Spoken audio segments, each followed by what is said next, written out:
Imagine holding a history book in your hands, one that feels complete and authoritative, but then you notice something strange. Pages that seem deliberately removed, chapters that end abruptly, entire narratives that simply vanish into thin air. This isn't a metaphor, it's the reality of how our past has been curated, edited, and often censored across centuries. What if I told you that the most profound truths aren't found in the records we possess, but in the deliberate gaps and silences we've been taught to overlook? Today, we're embarking on a journey into the heart of historical absence, exploring 25 powerful silences that reveal far more than any written account ever could. From the erased voices of enslaved peoples to the suppressed innovations of women scientists, from the unrecorded wisdom of indigenous cultures to the hidden stories of love and identity that defied convention, these omissions aren't mere accidents. They are calculated erasures designed to shape our understanding of power, progress, and humanity itself. Think about the last time you learned something that completely changed your perspective on a historical event. Chances are it came from uncovering one of these silences, from listening to what wasn't said rather than what was repeated. This exploration isn't just about filling in blanks. It's about questioning why those blanks exist in the first place and who benefits from their absence. By the end of this video, you won't just see history as a fixed story written by the winners. You'll see it as a dynamic, living puzzle where the missing pieces hold the real key to understanding our collective journey.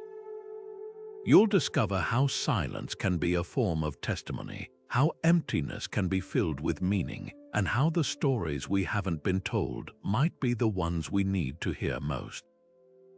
So settle in, open your mind, and get ready to listen closely, because sometimes the most important truths are found not in the words on the page, but in the profound silence between them. Imagine the sheer scale of human experience lost to the abyss of the transatlantic slave trade. For over 4 centuries, more than 12 million men, women, and children were violently uprooted from their homes in Africa, forced across a terrifying ocean, and subjected to a life of brutal, dehumanizing labor in the Americas.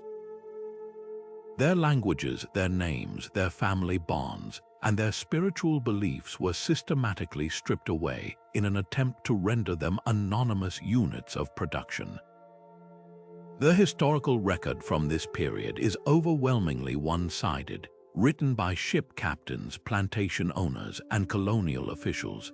These documents tell us about tonnage of sugar produced, the prices of human flesh at auction, and the laws designed to control a subjugated population.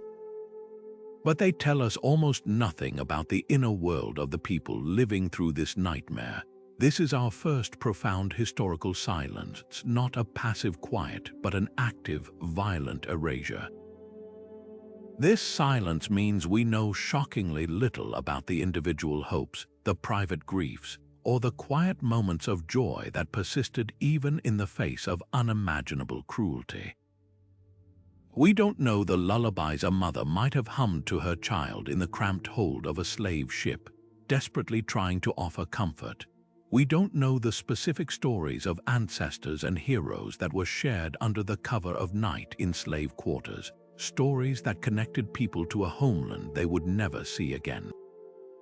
The rich oral histories that had been passed down through generations in West African communities were often severed, their transmission disrupted by the trauma and enforced illiteracy of slavery. Their history survives in fragments, and we are left to piece together a full picture from the faint echoes that manage to break through. This is why the rare first-person accounts that do exist are so monumentally precious. The autobiography of Oloda Equiano, published in 1789, provides an invaluable, harrowing window into the Middle Passage from the perspective of someone who endured it. But for every Equiano, there are millions whose voices we will never hear. This immense gap forces us to rely on other methods to understand this past. Archaeologists carefully excavate slave quarters, finding remnants of colonial pottery, traditional charms, or food remains that hint at cultural practices preserved in secret. Linguists trace the evolution of Gullah-Geechee languages in the American South, identifying direct links to specific African regions. Musicologists hear the rhythms of West Africa in the spirituals that gave workers strength and later formed the roots of blues, jazz, and gospel.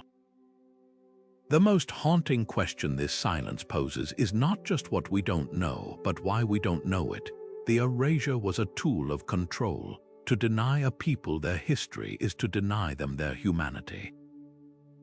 It creates a narrative where the enslaved are merely background characters in someone else's story of economic triumph. But when we listen to this silence, we hear a deafening testament to resilience. The very fact that we must work so hard to uncover these stories is a powerful reminder that their absence is not natural. It is a historical wound. Acknowledging this void challenges us to fundamentally rethink how history is written, pushing us to look beyond official documents and to value folklore, material culture, and the persistent echoes in art and music as legitimate and crucial historical texts. This silence, therefore, is not an endpoint. It is a starting point for a more truthful and inclusive search for the past. Now, shift your focus from the silence of the enslaved to another profound void, one that stretches across continents and ecosystems, the untold stories of indigenous knowledge. For thousands of years, long before the concept of a written encyclopedia existed, countless cultures around the globe developed incredibly sophisticated understandings of the natural world. This knowledge was not stored on parchment or in stone, but woven into the very fabric of daily life, passed down through stories, songs, ceremonies, and practical teachings from elder to child. These were living libraries of information containing generations of observation about animal migration patterns, the medicinal properties of countless plants, sustainable agricultural practices, and complex astronomical cycles used for navigation and calendar keeping. The silence we encounter today is not because this knowledge was insignificant, but because the colonial systems that encountered it systematically dismissed, disrupted, and often deliberately destroyed these oral traditions, viewing them as primitive superstition rather than the profound science they actually were. Consider the sheer brilliance of the Three Sisters agricultural system, perfected by numerous Native American nations. This was not mere gardening, it was a masterclass in symbiotic environmental science. Corn stalks provided a natural trellis for climbing bean vines. The beans in return fixed essential nitrogen in the soil to nourish the corn, and sprawling squash leaves shaded the ground, conserving moisture and suppressing weeds. This trio grew together in a mutually supportive relationship, a model of sustainable polyculture that required no artificial fertilizers and enriched the soil rather than depleting it. European settlers, arriving with their traditions of monoculture farming, planting vast fields of a single crop, largely overlooked this genius, seeing it as haphazard rather than highly advanced. They proceeded to exhaust the land with their methods, a problem indigenous communities had solved centuries before. This is just one tangible example of a silenced innovation. Imagine the countless other techniques for controlled burning to manage forest health, intricate water conservation systems, or botanical pharmacies that were lost. The impact of this erasure extends far beyond historical curiosity. Modern science is now, in many ways, playing catch-up, slowly beginning to validate what indigenous cultures have long known. Pharmaceutical companies are finally investing in ethnobotany, the study of how people use plants, realizing that rainforest shamans might hold the key to future medicines. Climate scientists are increasingly looking to indigenous fire management practices as a crucial tool in preventing the catastrophic wildfires exacerbated by a century of fire suppression. As historian Roxanne Dunbar-Ortiz argues, these silences are not empty. They are filled with entire worldviews, with ways of understanding humanity's place within an interconnected web of life, not separate from it. The European colonial mindset often viewed land as a resource to be owned and exploited, while many indigenous philosophies see it as a relative to be respected and cared for. This gap in our collective history forces a difficult but essential question. How much further might we be in solving contemporary crises of biodiversity loss, climate change, and environmental degradation if these voices had been heard, respected, and integrated centuries ago? The silence here is a stark lesson in the arrogance of assuming one form of knowledge is superior to another.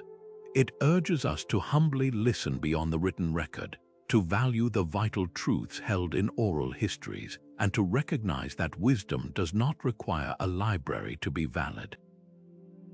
Uncovering these silent stories is not just about correcting the past, it is an urgent necessity for building a more sustainable and harmonious future. Now consider the quiet, methodical work of Rosalind Franklin in a Cambridge laboratory in the early 1950s.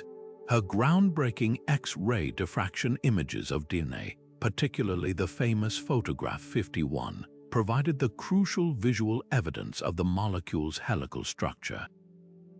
Yet, when the Nobel Prize was awarded for this discovery in 1962, it went solely to her male colleagues, James Watson, Francis Crick, and Maurice Wilkins.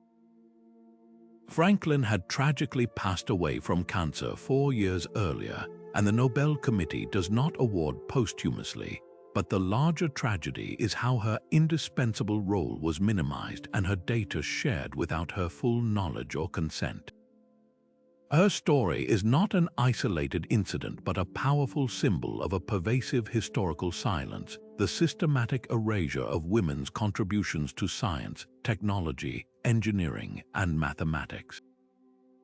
This pattern of omission stretches back to the very beginnings of recorded scientific inquiry. In the 4th century, Hypatia of Alexandria was a renowned mathematician, astronomer, and philosopher who headed the Platonic school, lecturing on complex concepts of geometry and astronomy, and she is even credited with inventing an early hydrometer. Her intellectual prowess and influence were so significant that she became a political target and was brutally murdered by a Christian mob. Following her death, much of her work was lost or deliberately destroyed, and her story was largely scrubbed from the historical narrative for over a millennium, relegated to a footnote until scholars began to rediscover her legacy. For centuries, the intellectual landscape was portrayed as an exclusively male domain, a fiction maintained by simply ignoring the women who were there all along. This phenomenon is so widespread that historians have given it a name: the Matilda effect, coined by Margaret Rossiter in honor of 19th-century suffragist Matilda Jocelyn Gage, who first wrote about the pattern of men appropriating the work of women. The Matilda effect describes the systematic bias whereby the contributions of women scientists are overlooked, denied, or attributed to their male colleagues. This isn't just about stolen glory. It has had a tangible, detrimental impact on the pace of human progress. Think of the female codebreakers at Bletchley Park during World War II, whose monumental work in deciphering the Enigma code is estimated to have shortened the war by years, saving countless lives. For decades, their stories were classified, then forgotten, their critical intellects remaining a silent, unseen force in the historical record. Consider the many women working in computing in its early days, like the team of programmers for the ENIAC, the first electronic general-purpose computer. Their painstaking work was essential to its operation, yet when the machine was unveiled to the public in 1946, they were introduced only as models posing with the hardware, their true technical roles completely invisible. The most profound and unsettling question this silence forces us to ask is not just who was left out of the history books, but what ideas never came to fruition at all. How many brilliant minds were discouraged, barred from laboratories, denied funding, or had their research papers rejected because of their gender? What cures for diseases, what revolutionary theories, what technological leaps have we missed because we effectively silenced half of humanity's intellectual potential for centuries? Every time a young girl is told science is not for her, or a woman's finding is dismissed until a man repeats it, the cycle continues and the silence grows. Acknowledging this vast historical gap is the first step toward correction. It challenges us to actively seek out and celebrate these erased figures, to rewrite our understanding of progress, not as a straight line of male genius, but as a complex, collaborative tapestry woven with threads we are only now beginning to see. It demands we ensure that the record from this point forward is complete. Now, journey with me from the silenced laboratories of women scientists to another, more intimate form of historical erasure, one that concerns the very heart of human identity and love. For centuries, across countless cultures, any expression of love, attraction, or gender identity that fell outside rigid, state-sanctioned norms was not just frowned upon, it was actively criminalized, pathologized, and brutally punished. This created an environment of profound danger and secrecy, forcing individuals to conceal the most fundamental aspects of their being. The historical silence surrounding LGBTQ+ figures is not a passive gap in the record. It is the direct result of this active, often violent, suppression. It represents a deliberate campaign to rewrite lives, to scrub away any evidence of non-conformity, and present a sanitized, heteronormative version of the past that reinforced the power structures of the day. Consider the monumental figures we think we know. The artistic genius of Michelangelo, whose passionate sonnets and sculptures express a deep, consuming love for other men, was for centuries explained away by biographers as merely a platonic, artistic ideal. The military conquests and intimate companionships of Alexander the Great were recast in historical narratives as simple political alliances or bonds of brotherly friendship, stripping them of their romantic and emotional depth. Even someone as widely studied as Abraham Lincoln shared a bed for years with a male companion, Joshua Speed, a common practice of the era that historians have often been reluctant to interpret through any lens other than pragmatic frugality. In each case, the default assumption has been to straighten what might have been queer, to force the complex tapestry of human experience into a narrow, comfortable box. This process of historical straight-washing denies us a full understanding of these individuals' inner worlds, the passions that fueled their creativity, the loves that sustained them through hardship, and the complete truth of who they were. Perhaps one of the most poignant and well-documented examples of this enforced silence is the story of Anne Lister, a wealthy 19th-century English landowner often called the first modern lesbian. Fiercely intelligent and independent, Lister meticulously documented her life, her business dealings, and her numerous romantic relationships with women in a series of diaries. Understanding the peril her truths would invite in Regency England, she wrote the most intimate details in a complex code of her own invention, blending ancient Greek and algebraic symbols. For over a century, these coded passages remained a mystery, their secrets locked away. It was only in the 1980s that a determined historian painstakingly deciphered her work, finally unlocking a breathtakingly honest account of a woman living a life defiantly outside the constraints of her time. Her diaries reveal not a life of shame and secrecy, but one of boldness, self-awareness, and a determined pursuit of love and autonomy.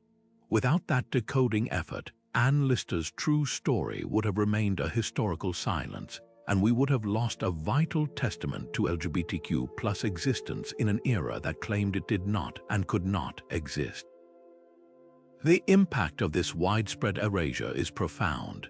It creates a false narrative that queer people are a modern phenomenon, a recent development in human history, rather than what we truly are, an integral and enduring part of the human story across all eras and all cultures.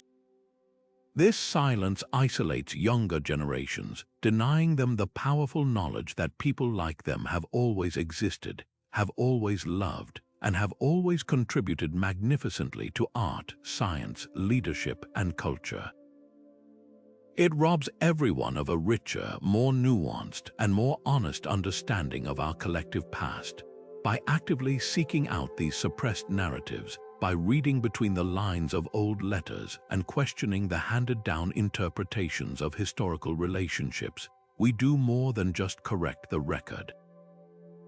We engage in an act of recovery and celebration. We affirm that love and identity in all their forms are, and always have been, a powerful force in shaping the human experience, and we finally grant these historical figures the dignity of being seen in their full, authentic humanity. Now, let's turn our attention from the silencing of individual identities to the erasure of collective power, the hidden histories of working-class movements. For every grand statue of a railroad baron or industrial titan, there are countless untold stories of the men, women, and even children whose labor actually built the modern world. The official narratives of progress, often commissioned by the wealthy and powerful, love to celebrate the inventors and the captains of industry. They filled textbooks with tales of innovation and economic growth, painting a picture of inevitable advancement. But these stories are eerily quiet about the brutal conditions, the poverty wages, and the deadly accidents that were the true cost of this so-called progress. This silence is a deliberate smokescreen, designed to obscure the long, difficult, and often bloody struggle for basic human dignity waged by ordinary people. Consider the Haymarket Affair in Chicago in 1886, a pivotal moment that is often reduced to a confusing blur in history books, if it's mentioned at all. The context was a national movement for an 8-hour workday, a simple and radical idea at a time when 14 or 16-hour shifts in soot-choked factories were the norm. On May 4th, a peaceful labor rally in Haymarket Square was winding down when police moved in to disperse the crowd. Suddenly, a bomb was thrown into the police ranks, leading to chaos, gunfire, and the deaths of several officers and civilians. In the panic and hysteria that followed, the press and the political establishment didn't seek the truth. They sought scapegoats. 8 anarchist labor leaders, most of whom weren't even present at the rally, were arrested and convicted in a blatantly unfair trial based on their political beliefs, not evidence. 4 were hanged. The real story of the workers' legitimate grievances for a shorter workday and better pay was completely drowned out by a media frenzy painting the labor movement as a foreign-born, bomb-throwing menace. The voices of the working class were not just ignored, they were actively criminalized and suppressed. This pattern is not unique to Haymarket. It is the defining feature of how working-class history has been recorded, or more accurately, not recorded. The Pullman strike of 1894, which paralyzed the nation's railroads, is often remembered for President Cleveland sending in federal troops, not for the company town where workers faced inflated rents and suppressed wages. The Ludlow Massacre of 1914, where the Colorado National Guard and private guards opened fire on a tent colony of striking coal miners and their families, killing over 20 people, was a footnote until historians like Howard Zinn brought it to light. Zinn argued powerfully that these omissions are not accidental. They are a tool of social control. By erasing the history of collective resistance, by hiding the fact that every weekend, every safety regulation, and every living wage was fought for and won through immense sacrifice, the powerful maintain a myth. The myth is that rights and benefits are gifts generously bestowed from above, rather than rights hard-won from below through solidarity and struggle. What is the real cost of this silence? We lose the invaluable lessons of organization, solidarity, and resilience. We forget that the 40-hour workweek, the end of child labor, and workplace safety standards were not benevolent donations from industrialists. They were paid for with the blood, sweat, and tears of generations of organizers and strikers who stood on picket lines facing down Pinkerton Guards, scabs, and National Guardsmen. When we don't know this history, we are more likely to take these rights for granted and less likely to recognize when they are being slowly eroded. This gap in our collective memory makes it harder to build a future with economic justice because we've been denied the blueprints of the past. The hidden histories of working-class movements are a testament to a fundamental truth: that progress is never a singular act of genius from a lone individual at the top, but the collective achievement of countless unnamed people at the bottom, demanding to be heard. Their silent stories are, in fact, a masterclass in how change is actually made. Now, consider the chilling fate of art that dares to speak truth to power. Throughout history, the most provocative and transformative creative works have often faced a brutal response not from critics, but from censors. This is our sixth profound silence, the systematic suppression of art and literature that dissents, that challenges prevailing ideologies, and that offers uncomfortable truths. This isn't merely about a book being quietly removed from a shelf.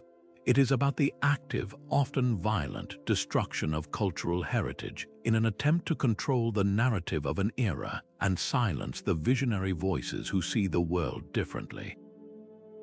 The most infamous modern example is the Nazi campaign against what they labeled Entautet Kunst or degenerate art.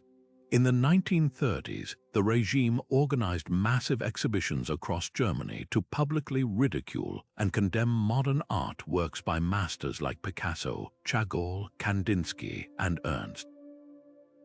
These pieces were deemed morally corrupt, un-German, and a threat to national ideals simply because they embraced abstraction, emotional rawness, or social commentary. The exhibitions were designed as a form of propaganda, drawing massive crowds to jeer at the art, but the end game was far more sinister. Ultimately, thousands of paintings, sculptures, and prints were confiscated from museums, sold abroad for foreign currency, or simply burned in massive bonfires, erasing a generation of avant-garde expression from German cultural memory. This was not an act of mere dislike. It was a calculated effort to annihilate an entire perspective, to prove that certain ways of seeing and interpreting the world were illegitimate and must be extinguished. But this phenomenon is not confined to totalitarian regimes. The history of literature is littered with banned books that we now consider foundational to our culture. George Orwell's 1984, a searing critique of totalitarianism and surveillance, was itself banned by Soviet censors who recognized its power as a threat to their control of information. In the United States, classics like Mark Twain's The Adventures of Huckleberry Finn and Harper Lee's To Kill a Mockingbird have faced countless challenges and removals from school libraries for their confrontational language and themes of racial injustice. The impulse to censor often stems from a desire to protect or to maintain a comfortable, sanitized version of reality. But as author Salman Rushdie has powerfully argued, True freedom of expression must include the freedom to offend, to challenge, and to unsettle. Without that capacity to provoke, art loses its vital role as a catalyst for social reflection and change. The cost of this censorship is an impoverished understanding of our own past and a dimmer view of human potential. When a painting is destroyed or a book is banned, we lose more than just an object. We lose a unique lens on the human condition. We lose the courage of the artist who risked everything to make their statement. We lose the alternative perspectives that help us question our own assumptions. The silence left behind by a burned book is not empty. It is a resonant echo of the fear it inspired in those in power. It is a testament to the fact that the creative spirit, the urge to question and to imagine a different world, is one of the most powerful forces we possess. By listening to these silences, by seeking out the stories of the suppressed and the banned, we actively resist those who would dictate what is permissible to think and to feel, and we reclaim the full, unvarnished story of our collective creativity. Imagine for a moment a vast and intricate library, one that holds the entire history, law, and spiritual wisdom of a people, but there are no books here, no scrolls, no physical archives. This library exists solely in the minds of its people, its contents passed meticulously from one generation to the next through spoken word, through song, through ritual and story. This was the reality for countless ancient civilizations, from the Celtic bards of Europe to the Aboriginal elders of Australia. Their entire understanding of the world, their very identity, was woven into an oral tapestry of breathtaking complexity and beauty. Our seventh historical silence is the devastating loss of these unrecorded oral histories, a void created when these living libraries were silenced forever, leaving us with only faint, distorted echoes of their original richness. This form of history was not a primitive precursor to writing. It was a sophisticated and highly effective technology of memory in its own right. In cultures without writing, knowledge was not a static thing to be filed away.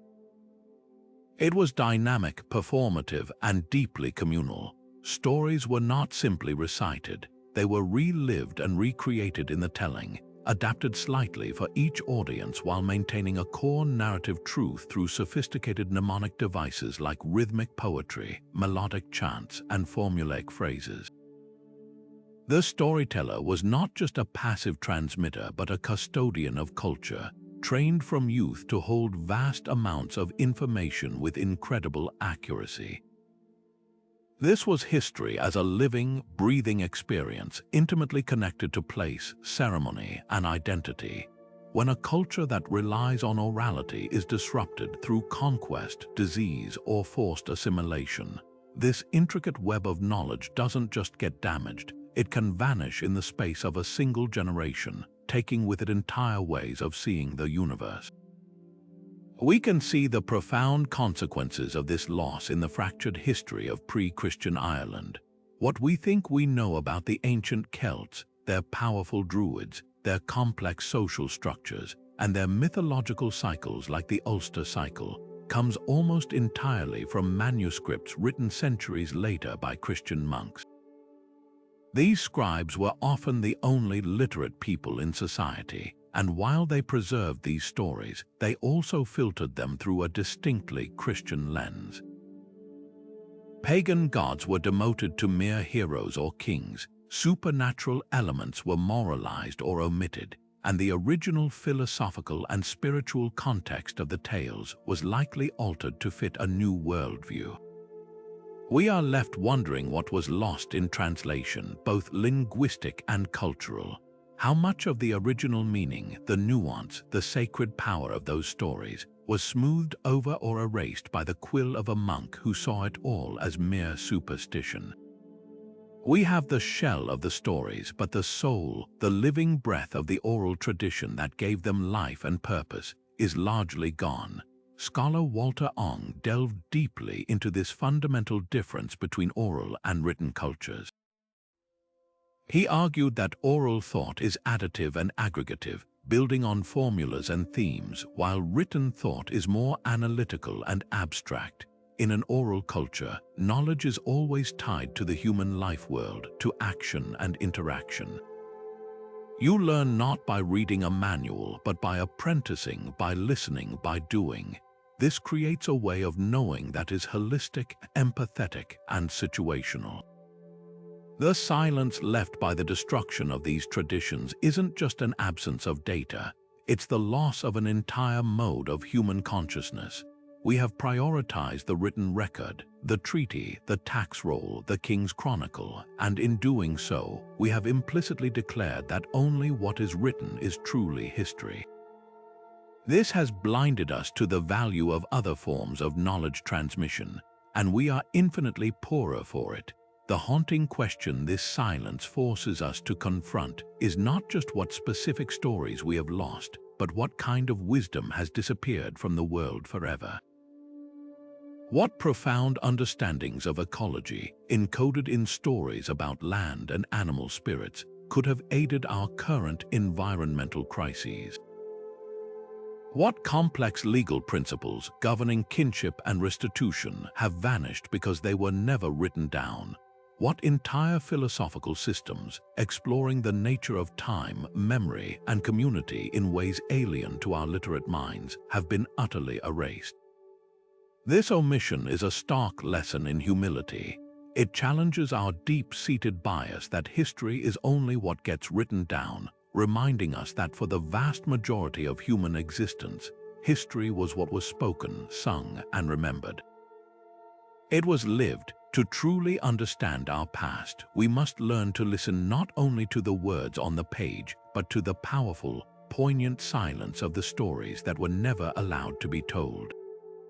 Now let's travel east, far from the familiar halls of European science, to a time when the intellectual centers of the world shone brightly in Baghdad, Delhi, and Samarkand. For centuries, the dominant narrative of scientific and technological progress has followed a very specific and misleading path from the Greeks to the Romans, through the European Renaissance and into the Enlightenment. This story presents innovation as a uniquely Western torch, passed from one great European mind to the next. But this is our eighth, and perhaps one of our most consequential, historical silences: the deliberate overlooking of groundbreaking innovations from non-Western societies. This isn't just an omission of credit, it's a fundamental distortion of history that perpetuates a myth of Western superiority and ignores the profoundly global, collaborative nature of human discovery. Consider the very language of modern mathematics. The word algorithm finds its roots in the name of the 9th century Persian mathematician Muhammad ibn Musa al-Khwarizmi. Working in the House of Wisdom in Baghdad, a legendary academy that gathered and translated knowledge from across the known world, al-Khwarizmi penned a revolutionary text whose title gave us another foundational term: al-Jabr, or as we know it, algebra. His work systematized the solution of polynomial equations, creating a new branch of mathematics that would become essential for everything from engineering to computer science. Yet how many of us learned his name alongside figures like Newton or Pythagoras?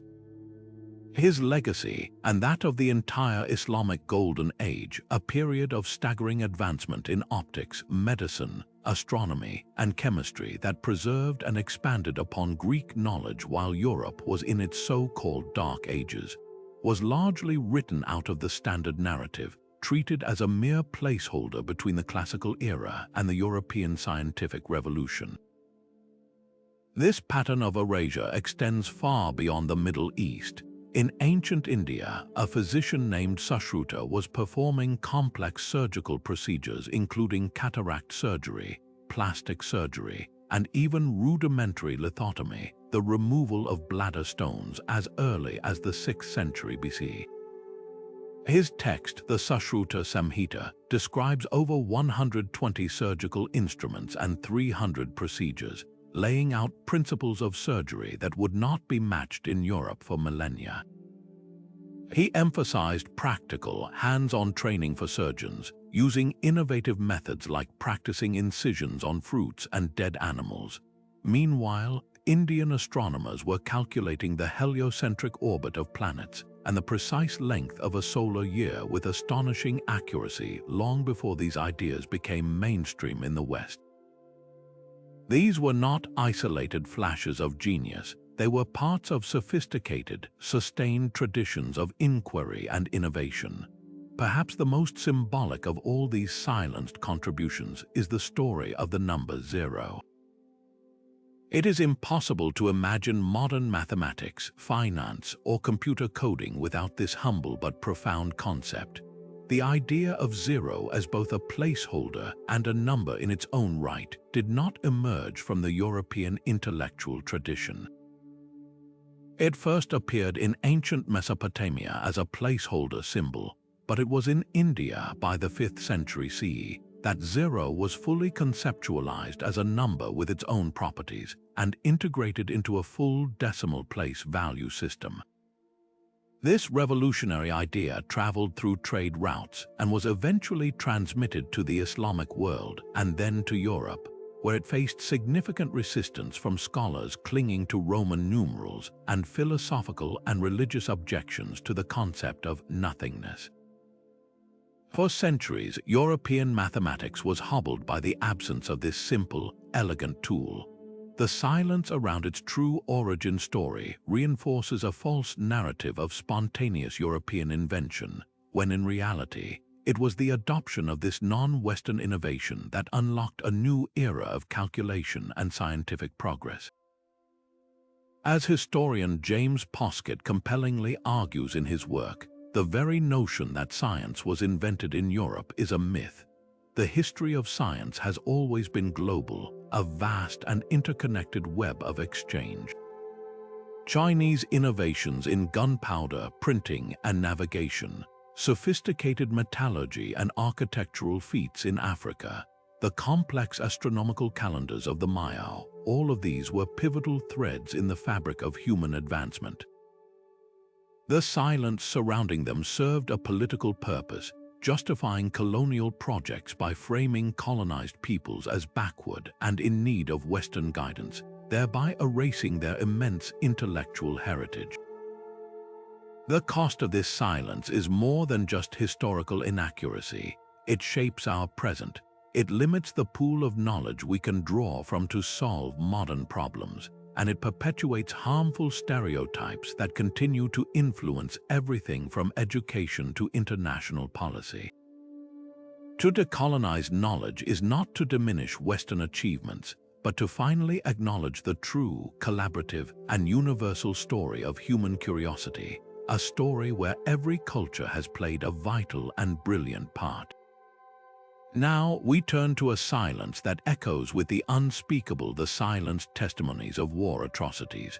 Throughout history, the victors and the powerful have not only written the history books, but have also actively worked to control their content, often by suppressing the very voices that could bear witness to their most horrific acts. This is not a quiet born of forgetfulness. It is a calculated, enforced silence designed to evade justice, protect reputations, and shape a national narrative that sanitizes the past.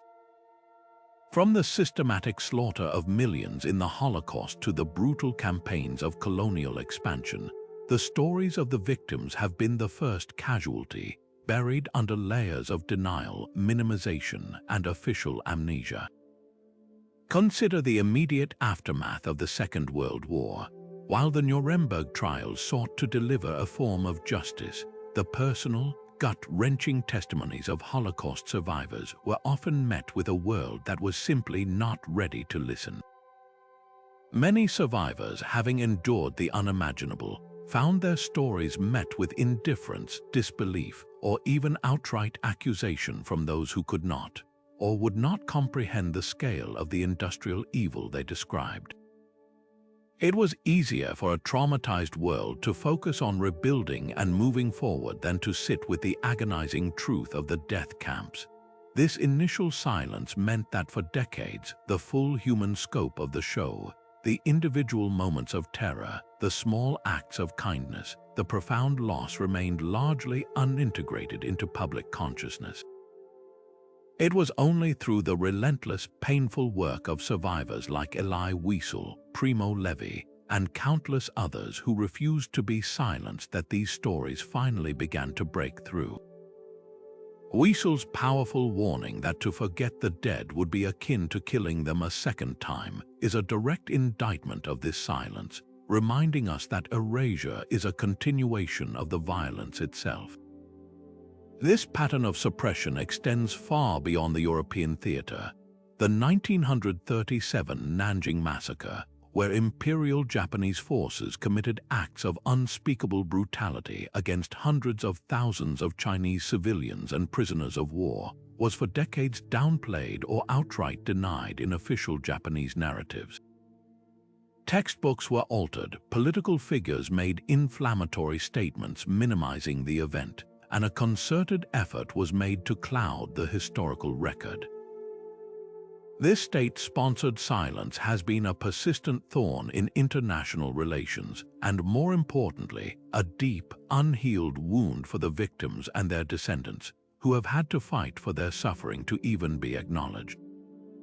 Similarly, the long history of genocide against indigenous peoples in the Americas, from the Trail of Tears to the systematic displacement and destruction of cultures, was for centuries whitewashed into a story of inevitable frontier expansion and manifest destiny.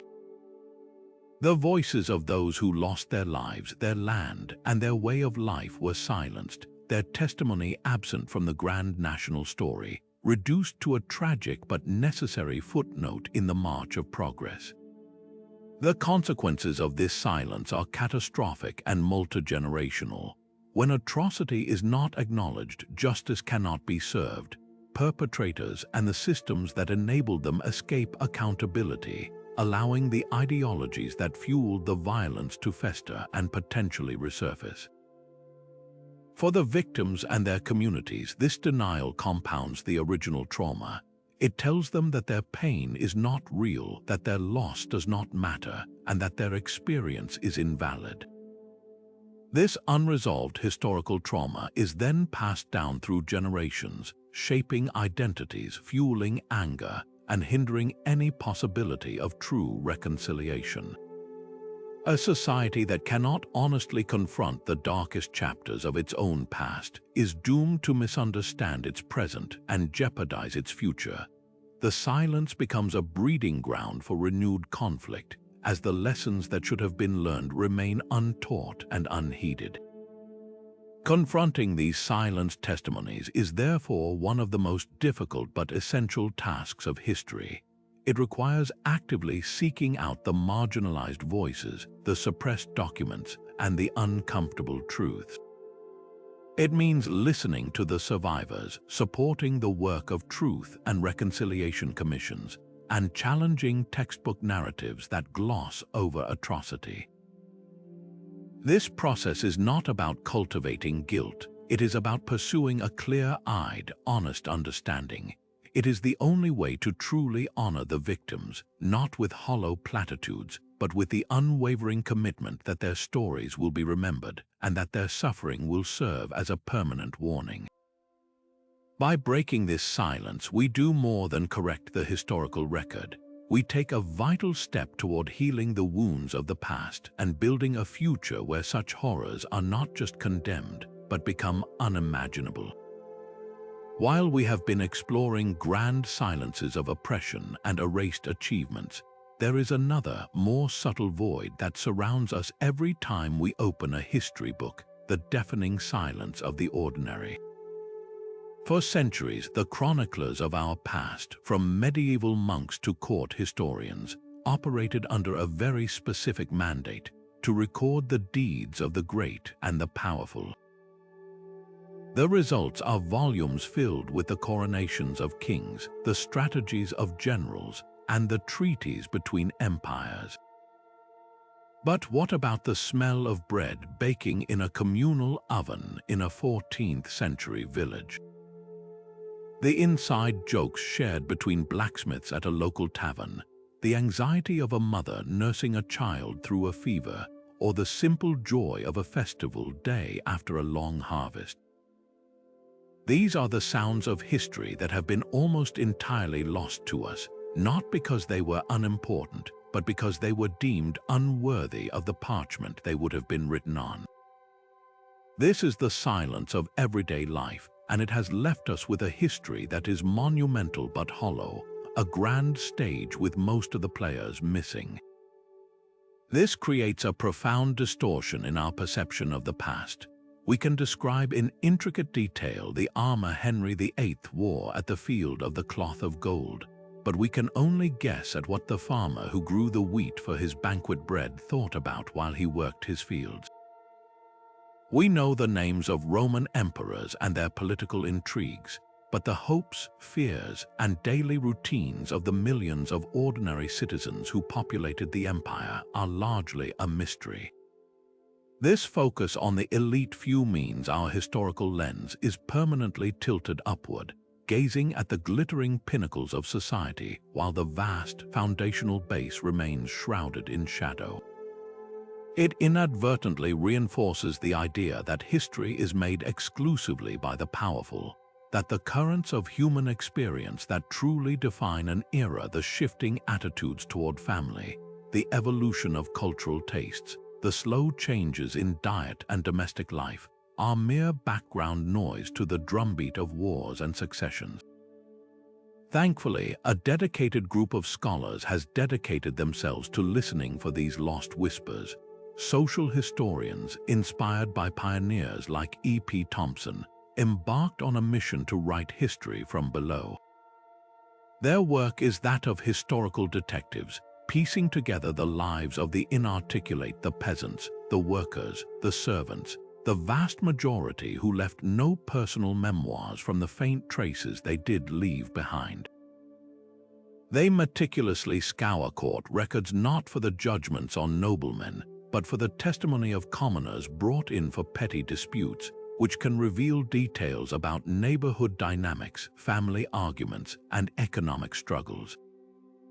They study wills and probate inventories to see what objects people valued enough to pass on, from a simple iron pot to a cherished piece of furniture. They analyze parish records of births, marriages, and deaths to understand family structures, life expectancy, and the devastating impact of epidemics on a community. Even the contents of ancient garbage pits, analyzed by archaeologists, become treasure troves, telling us what people actually ate, what tools they used, and how they repaired their belongings. The cost of ignoring this everyday history is a profound limitation on our empathy and our understanding of the human condition across time.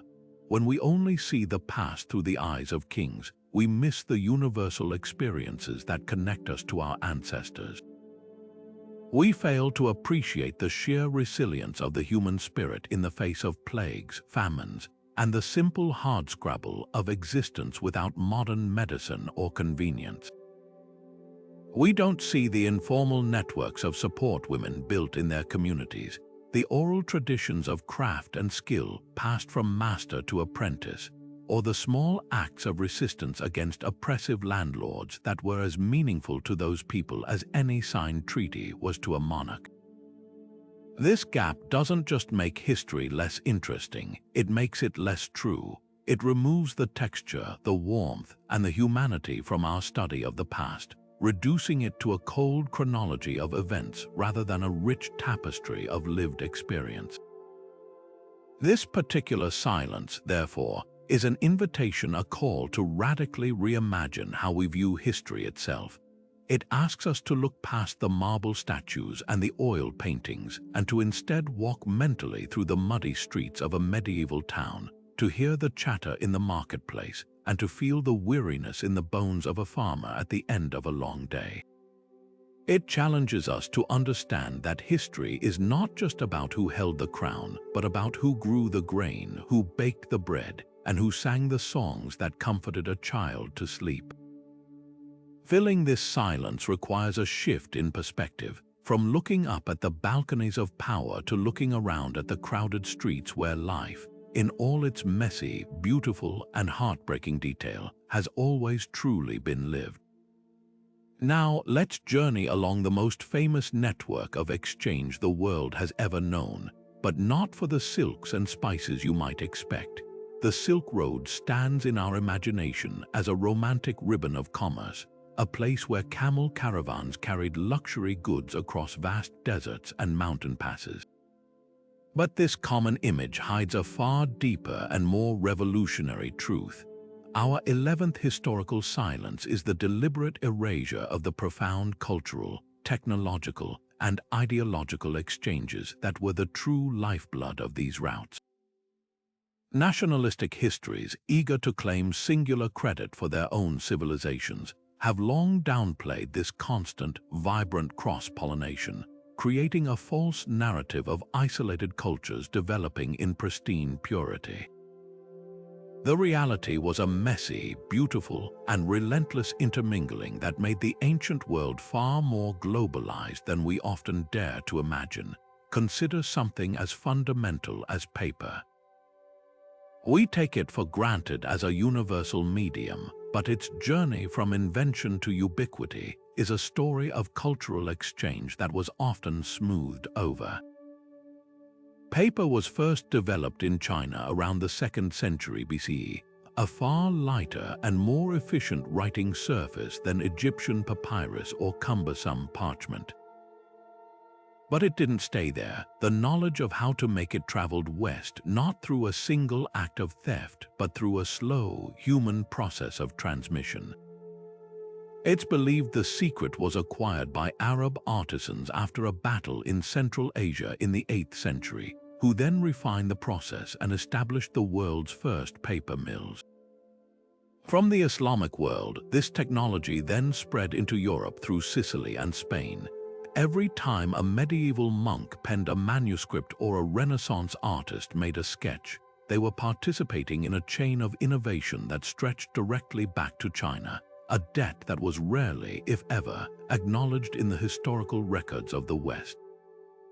This wasn't mere trade, it was the transfer of an idea that would fundamentally alter the course of global communication, education, and art. This flow of ideas was not a one-way street from east to west, nor was it limited to practical goods.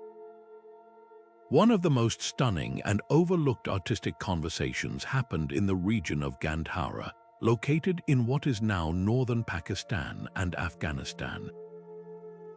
Here, in the centuries following Alexander the Great's campaigns, Greek cultural influence met the spreading wave of Buddhist faith. The result was a breathtaking fusion of styles. Greek sculptors, schooled in the realistic, humanistic portrayal of the gods like Apollo and Zeus, began to apply their techniques to Buddhist subjects. Before this period, the Buddha was often represented by symbols alone: a footprint, an empty throne, a bodhi tree.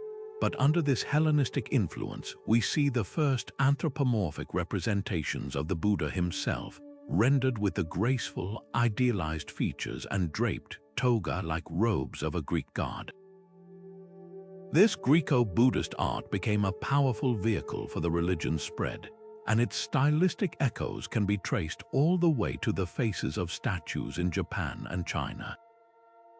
This was not a case of one culture dominating another, but a true dialogue, a collaborative creation that gave birth to an entirely new form of sacred art. Historians like Peter Frankopan have worked to correct this siloed view, arguing persuasively that the Silk Road was never just a route for moving things, but a highway for moving thought. It was a conduit for religions like Buddhism, Christianity, and Islam to travel and adapt. It was a network along which mathematical concepts, including the crucial Indian numeral system we use today, flowed into the Islamic world and beyond. Astronomical knowledge, medical texts, and architectural ideas were all part of this endless traffic. The great cosmopolitan cities that dotted the route, from Samarkand to Baghdad, were not isolated outposts but vibrant hubs of translation and intellectual debate, where scholars of different faiths and backgrounds work together to preserve and expand human knowledge. The most damaging misconception that arises from silencing these exchanges is the pernicious myth of cultural purity. This is the idea that civilizations developed their unique characteristics in isolation, that a nation's art, technology, or identity sprang wholly from its own innate genius, untouched by outside influence. This falsehood has been used to fuel nationalism, justify xenophobia, and create hierarchies of civilization that place one culture above another. When we erase the evidence of constant borrowing, blending, and collaboration, we are left with a distorted history that makes our modern globalized world seem like a new and threatening phenomenon, rather than the norm it has always been. Recognizing the erased exchanges of the Silk Road does the opposite. It reveals that innovation is almost never the product of isolation, but is instead the dazzling result of connection. It shows us that our greatest cultural and technological achievements are, in fact, a mosaic, pieced together from fragments of ideas that traveled across continents, passed from hand to hand and mind to mind, each one transformed and enriched along the way. Now let's step into a different kind of silence, one that resonates not in the halls of power or the fields of labor, but in the deepest realms of faith and spirit. Throughout history, the struggle for religious dominance has rarely been a gentle debate of ideas. It has often been a brutal contest for souls, a battle where the victors did not just convert the vanquished but frequently rewrote their stories, silencing their voices and erasing their very presence from the record. This is the suppressed history of religious minorities, a profound silence where the narratives of entire communities, their beliefs, their contributions, and their sufferings were systematically altered, condemned, or simply wiped away by those in charge. This erasure does more than just conceal persecution. It actively impoverishes our spiritual heritage, cutting us off from a vast tapestry of theological thought and leaving us with a dangerously simplified version of religious history. Consider the haunting story of the Cathars, a Christian sect that flourished in the Languedoc region of southern France during the 12th and 13th centuries. The Cathars, also known as Albigensians, held beliefs that directly challenged the authority and doctrines of the Roman Catholic Church. They preached a dualistic view of the world, distinguishing between a good, spiritual realm and an evil, material one, and they led lives of extreme asceticism, rejecting the opulence and perceived corruption of the established church. To the Vatican, they were not just heretics, they were an existential threat. The response was not a theological symposium but a crusade, the Albigensian Crusade, a campaign of such utter brutality that it was explicitly called to kill them all, for God will know his own.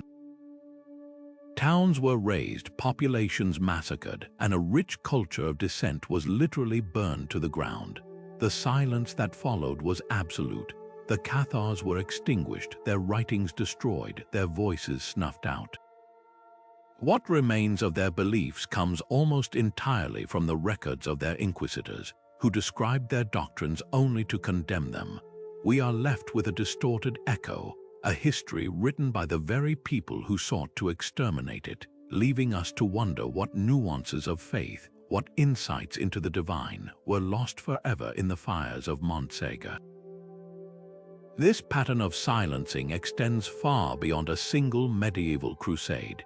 For millennia, Jewish communities across Europe and the Middle East have faced persecution, forced conversions, expulsions, and pogroms, their rich intellectual and cultural contributions often ignored or appropriated by the majority cultures that surrounded them. During the Spanish Inquisition, countless Jewish texts were burned, and those who refused conversion were exiled, their synagogues destroyed or converted into churches, physically overwriting their presence on the landscape.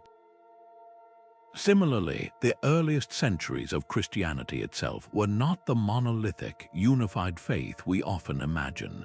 Before a single orthodoxy was established, there was a vibrant, chaotic and wildly diverse ecosystem of Christian belief. Various groups, Gnostics, Marcionites, Ebionites, held vastly different ideas about the nature of Jesus, salvation, and the Hebrew Scriptures. For them, Jesus was not a divine figure who came to die for humanity's sins, but a teacher of secret knowledge, gnosis, that could liberate the divine spark within each person. This incredible diversity of early Christian thought is powerfully illustrated by the 1945 discovery of the Nag Hammadi Library in Egypt, a collection of ancient codices containing dozens of texts, including the so-called Gnostic Gospels. These writings, such as the Gospel of Thomas and the Gospel of Mary Magdalene, present a radically different Christianity, one that emphasizes internal enlightenment and direct spiritual experience over dogma and ecclesiastical authority. Yet, these texts were not included in the New Testament canon as it was formalized in the 4th century. They were declared heretical, suppressed, and ultimately forgotten for over 1600 years. As renowned scholar Elaine Pagels has argued, this was not an accident. It was a deliberate exercise in doctrinal control. By silencing these alternative voices, the early church fathers were able to consolidate a specific theological and institutional power, creating a single, authorized story of Christianity and excluding a whole universe of spiritual exploration. The question this raises is staggering. How would our understanding of Christianity, and indeed of spirituality itself, be different if these suppressed texts had remained part of the conversation? Would faith be more focused on personal mystical experience? Would the role of women, prominent in many of these texts as disciples and leaders, have been different? The silence here has fundamentally shaped the religious landscape of the West. The cost of this religious silencing is a tragically narrowed spiritual dialogue for all of humanity. When we only hear one version of a faith, we lose the ability to appreciate its full depth and complexity. We lose the challenging questions, the alternative interpretations, and the creative tensions that are essential for any living tradition to grow and adapt. This erasure doesn't just affect the groups that were silenced, it makes the entire world spiritually poorer, more rigid, and less understanding. It fuels sectarian violence and interfaith hatred by creating a false narrative of timeless, monolithic opposition between religions, when the historical reality has always been far more fluid, with ideas bleeding across boundaries and influencing one another in profound ways. Acknowledging these suppressed histories is therefore not an academic exercise. It is an act of recovery and reconciliation. It challenges us to look beyond the authorized versions of history, to seek out the voices that were condemned, and to recognize that the pursuit of the divine has always taken countless paths. By listening to these silences, we open ourselves to a richer, more pluralistic, and more compassionate understanding of faith itself, one where difference is not a threat to be eradicated but a mystery to be explored. While the official records of colonial empires often paint a picture of orderly administration and gradual, sometimes even welcomed modernization, this narrative depends on a profound and deliberate silence, the unspoken reality of relentless, fierce, and often brutally suppressed resistance. For every map that was redrawn by a European power in a distant capital, there were countless acts of defiance on the ground, from organized rebellions to subtle, daily acts of non-cooperation. Colonial archivists loyal to the empire had little interest in documenting the full scale of this opposition, as it fundamentally undermined the myth of the civilizing mission and the benevolent colonizer. This 13th silence is not an absence of action, but an absence of testimony, a strategic erasure designed to portray conquest as a peaceful process and to deny the colonized peoples their rightful legacy of courage and the long, hard fight for their own autonomy. The Mau Mau uprising in Kenya stands as a stark and harrowing example of this historical silencing. In the 1950s, the Kikuyu people, among others, launched a militant movement to reclaim their land and freedom from British rule. The official British response was one of extreme and brutal force, involving mass incarcerations, torture, and the establishment of a vast network of detention camps where unspeakable atrocities were committed. Yet for decades, the British government's official line minimized both the extent of the Kenyan resistance and the horrifying brutality of its own counter-insurgency campaign. The narrative presented to the world was one of a necessary police action against a savage and fanatical few, effectively silencing the voices of the tens of thousands of Kikuyu who were swept into the camp system and the many more who supported the push for independence. The resistance was framed as a criminal aberration, not a legitimate national liberation struggle, and its suppression was documented in sanitized reports that hid the truth.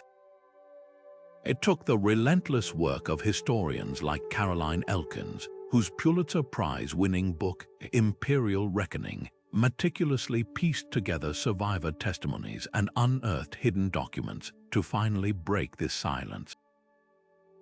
Her research, along with that of others, exposed the systematic nature of the torture and the deliberate policy of collective punishment that aimed to break the spirit of an entire people. This was not the action of a few rogue soldiers. It was a calculated campaign of oppression. The British government spent decades denying these claims, but the weight of evidence eventually forced a measure of acknowledgement and a historic settlement for victims. This case powerfully illustrates that silence is not passive. It is an active tool of oppression. By controlling the narrative, the powerful can delay accountability for generations, allowing the trauma to fester and the true history of resistance to be forgotten. This pattern of erasing dissent was a standard feature of colonial rule across the globe. In India, the immense uprising of 1857, which the British termed the Sepoy Mutiny, was in reality a widespread and coordinated war for independence involving not just soldiers but princes, peasants, and artisans across vast swaths of the subcontinent. Calling it a mere mutiny allowed British historians to diminish its scale and political significance, framing it as a temporary military revolt rather than a popular explosion of anger against economic exploitation and cultural insult. In the Americas, the countless rebellions of enslaved Africans, such as the Haitian Revolution, which successfully established the world's first Black Republic, were portrayed in the Western press not as heroic fights for freedom, but as chaotic outbreaks of violence, a narrative designed to discourage other enslaved people from rising up and to justify continued intervention and oppression. The most damaging consequence of this silence is the theft of agency. It creates a historical record where colonized peoples appear as passive recipients of either European violence or European civilization, rather than as active, determined agents in their own story. We lose the profound lessons of strategic ingenuity, like the guerrilla tactics used by the Mau Mau in the forests of Kenya, or the complex communication networks of maroon communities of escaped slaves in Jamaica and Suriname. We lose the intellectual history of resistance, the pamphlets, the speeches, the political organizations that laid the groundwork for later independence movements. Most importantly, we lose the full measure of the injustice. When the brutality of the response is hidden, the rightness of the cause is diminished. The courage it took to stand up against the overwhelming military and technological advantage of a colonial power is one of the most powerful themes in human history, and to silence it is to do a disservice to our understanding of both oppression and the universal desire for freedom. By listening for these silences, by seeking out the stories that the colonial archives tried to bury, we do more than just correct a historical imbalance. We acknowledge that the grand narrative of modern history is not solely one of European expansion, but equally one of global resistance to that expansion.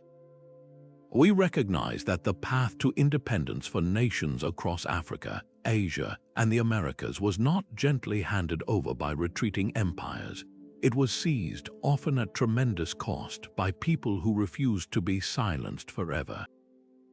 Their struggles are not footnotes to the story of colonialism. They are the central, beating heart of the story of liberation, and their reclaimed voices finally tell the complete truth about the end of empire. Picture for a moment the vibrant intellectual marketplace of ancient Alexandria, a city buzzing with the energy of countless scholars, poets, and scientists from across the known world. At its heart stood the legendary Great Library, a repository designed to hold a copy of every book in existence. Within its halls, the foundational ideas of Western civilization were being collected, debated, and expanded upon in a symphony of intellectual fervor.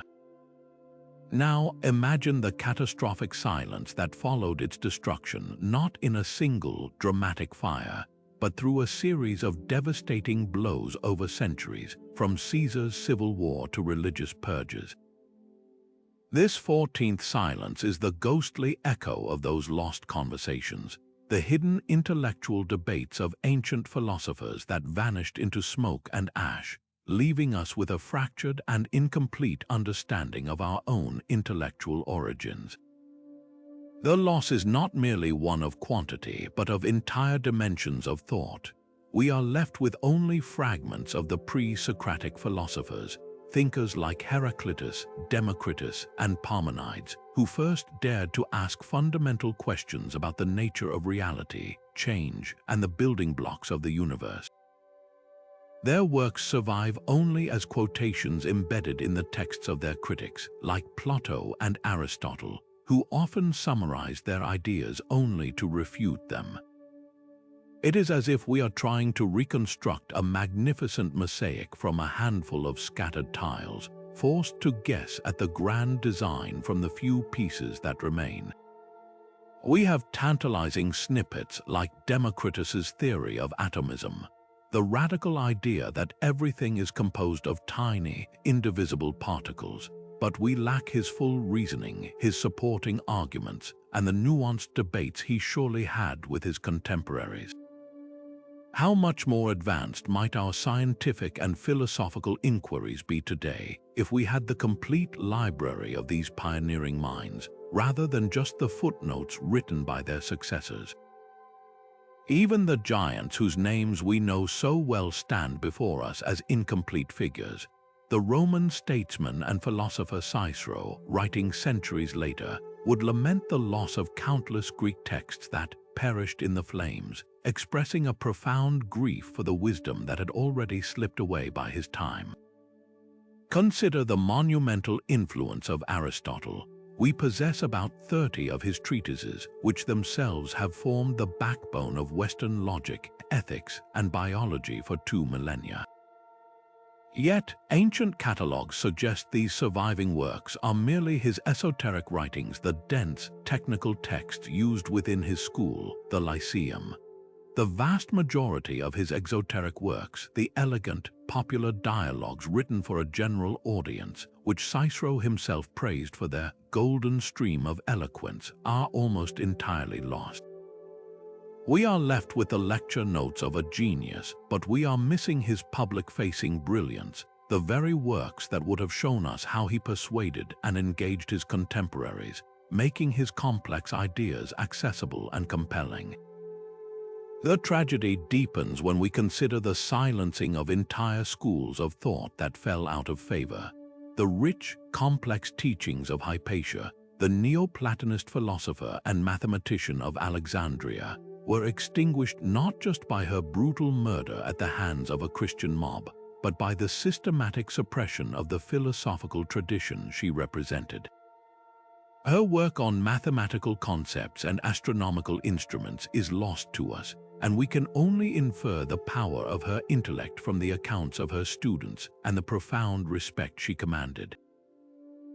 Similarly, the works of the Stoic philosopher Chrysippus, who was so crucial to the development of Stoicism that it was said, "Without Chrysippus there would have been no Stoa," have largely perished. We know his ideas primarily through the writings of later followers like Seneca and Marcus Aurelius, who filtered his original thoughts through their own perspectives. We are left to wonder what nuances, what powerful arguments, what entire lines of reasoning have been forever erased from the record. This profound silence forces a humbling and almost dizzying question. How different would the entire trajectory of human thought be if the fires had never burned? If the complete works of these thinkers had flowed uninterrupted into the Renaissance and the Enlightenment, would we have reached certain scientific conclusions centuries earlier? Would our ethical frameworks be built on a broader, more diverse foundation? The chain of intellectual influence is a fragile thing. A single broken link can divert the course of history for 1,000 years. The burning of libraries and the suppression of ideas are not just historical tragedies. They are active forces that have shaped the very intellectual tools we have available to understand our world. This omission serves as a permanent reminder that knowledge is not a steadily accumulating mountain, but a fragile, flickering flame that must be constantly guarded, for the silence left by its extinguishing echoes through the ages. While we often search for history in libraries and archives, some of its most critical lessons are embedded not in ink, but in the very soil, trees, and climate patterns of our planet. This brings us to our 15th profound silence, the neglected stories of environmental change. For most of human history, people did not meticulously document gradual shifts in their ecosystem. A slow creep of desertification, the subtle decline of a key species, or generations-long changes in rainfall patterns were simply the background of life, noticed but rarely written down with the same urgency as a king's decree or a general's victory. This creates a deafening void in our understanding of how societies have both shaped and been shaped by their natural world, leaving us without the crucial playbook of past successes and failures in sustainability. Consider the haunting mystery of Easter Island or Rapa Nui. The dominant narrative, popularized by scholars like Jared Diamond, paints a picture of a society that spiraled into collapse after recklessly deforesting its entire island to erect its famous Moai statues, leading to war, famine, and a dramatic population crash. This story has become a global parable for ecological hubris. But here's the critical point: this history is not drawn from detailed indigenous accounts or written records. The Rapa Nui people did not leave behind chronicles of their forest management strategies or the societal debates that must have occurred as trees became scarce. The entire narrative is a forensic reconstruction, pieced together by archaeologists and paleoecologists from clues like pollen samples in lakebed sediment, discarded animal bones in ancient garbage pits, and the tools left abandoned beside unfinished statues. The true, nuanced story, the cultural values that prioritized statue construction, the possibility of introduced rats devastating palm seeds, the potential role of European contact and slave raiding, is shrouded in a silence we can only partially penetrate. We are left with a powerful warning, but we are missing the detailed minutes from the meeting where the fate of a civilization was decided. This pattern of environmental silence repeats itself across the globe and throughout time. The Little Ice Age, a period of cooling between the 14th and 19th centuries, brought profound hardship to Europe. We have records of rivers freezing over, of failed harvests, and of famine. But we have far fewer accounts from the common farmer detailing his multi-generational observations of changing weather patterns, his adapted crop rotations, or the local folk knowledge that helped communities survive these harsh centuries. Similarly, the extensive deforestation of the Mediterranean by the Roman Empire to fuel its baths, fleets, and insatiable construction projects is evident from geological studies, but the contemporary awareness of its consequences, the soil erosion, the silting of rivers, the loss of biodiversity, was likely not a primary concern for historians like Tacitus or Suetonius, who were focused on dramas of the imperial court. The cost of this silence is not just academic, it is profoundly practical. We are currently navigating a planetary-scale environmental crisis, but we are attempting to do so without the full knowledge of how past civilizations navigated their own, more localized ecological crossroads. What successful adaptations to climate change did the Maya develop before the droughts that contributed to their cities' decline? What intricate water conservation systems did the ancestral Pueblones use to thrive in the arid Southwest for centuries, and what finally caused some communities to abandon places like Mesa Verde? We are forced to reinvent the wheel, often making the same mistakes because the wisdom of the past was never written down. It was lived, and then it was lost when those societies transformed or collapsed. Environmental historians emphasize that these silences blind us to the long-term patterns and feedback loops that define the relationship between human societies and their environments. This gap in our historical record challenges us to become better listeners of a different kind of text, the landscape itself. The story is there, written in the rings of ancient trees that record periods of drought and abundance, in the layers of ice in glaciers that trap atmospheric gases from centuries past, and in the ruins of villages abandoned after the river that sustained them changed course. By piecing together these clues, we begin to understand that environmental history is not a sidebar to the human story. It is the stage upon which it is performed. Uncovering these silent stories is an urgent act of recovery, one that might just hold the key to rediscovering how to live in a lasting balance with the natural world that sustains us all. Forget the tired image of a lone European navigator gazing bravely into an unknown sea. That familiar story is a small chapter in a much larger, more thrilling global saga of exploration that has been systematically silenced. Our 16th historical silence is the unrecorded journeys of explorers beyond Europe, a vast void where the epic voyages of Polynesian, African, and Arab adventurers should reside. This isn't a simple oversight, it's a foundational pillar of the myth of European exceptionalism, the false idea that the spirit of discovery was a uniquely Western flame that only flickered to life during the so-called Age of Exploration. This silence actively diminishes our understanding of the ancient world's profound interconnectedness, painting over a vibrant, pre-existing global map with a Chinese letter shade of European blue. Imagine, if you will, the ultimate act of maritime confidence, setting sail across thousands of miles of open ocean in a double-hulled voyaging canoe with no compass, no sextant, and no written charts. This was the reality for the Polynesian explorers who, over centuries, undertook the most ambitious migration in human history. Using an incredibly sophisticated system of wayfinding, they read the subtle language of the natural world, the patterns of waves, the flight paths of birds, the position of stars, and the composition of clouds to navigate the Pacific Ocean. They discovered and settled hundreds of islands from Hawaii to New Zealand to Rapa Nui, creating a cultural sphere that spanned a quarter of the globe.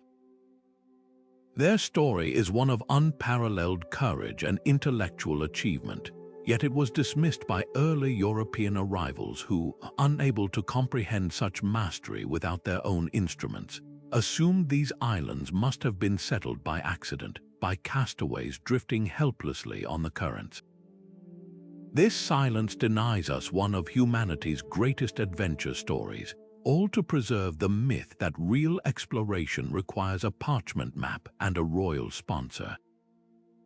Now turn your gaze from the vast Pacific to the intricate trade routes crisscrossing Africa and the Indian Ocean.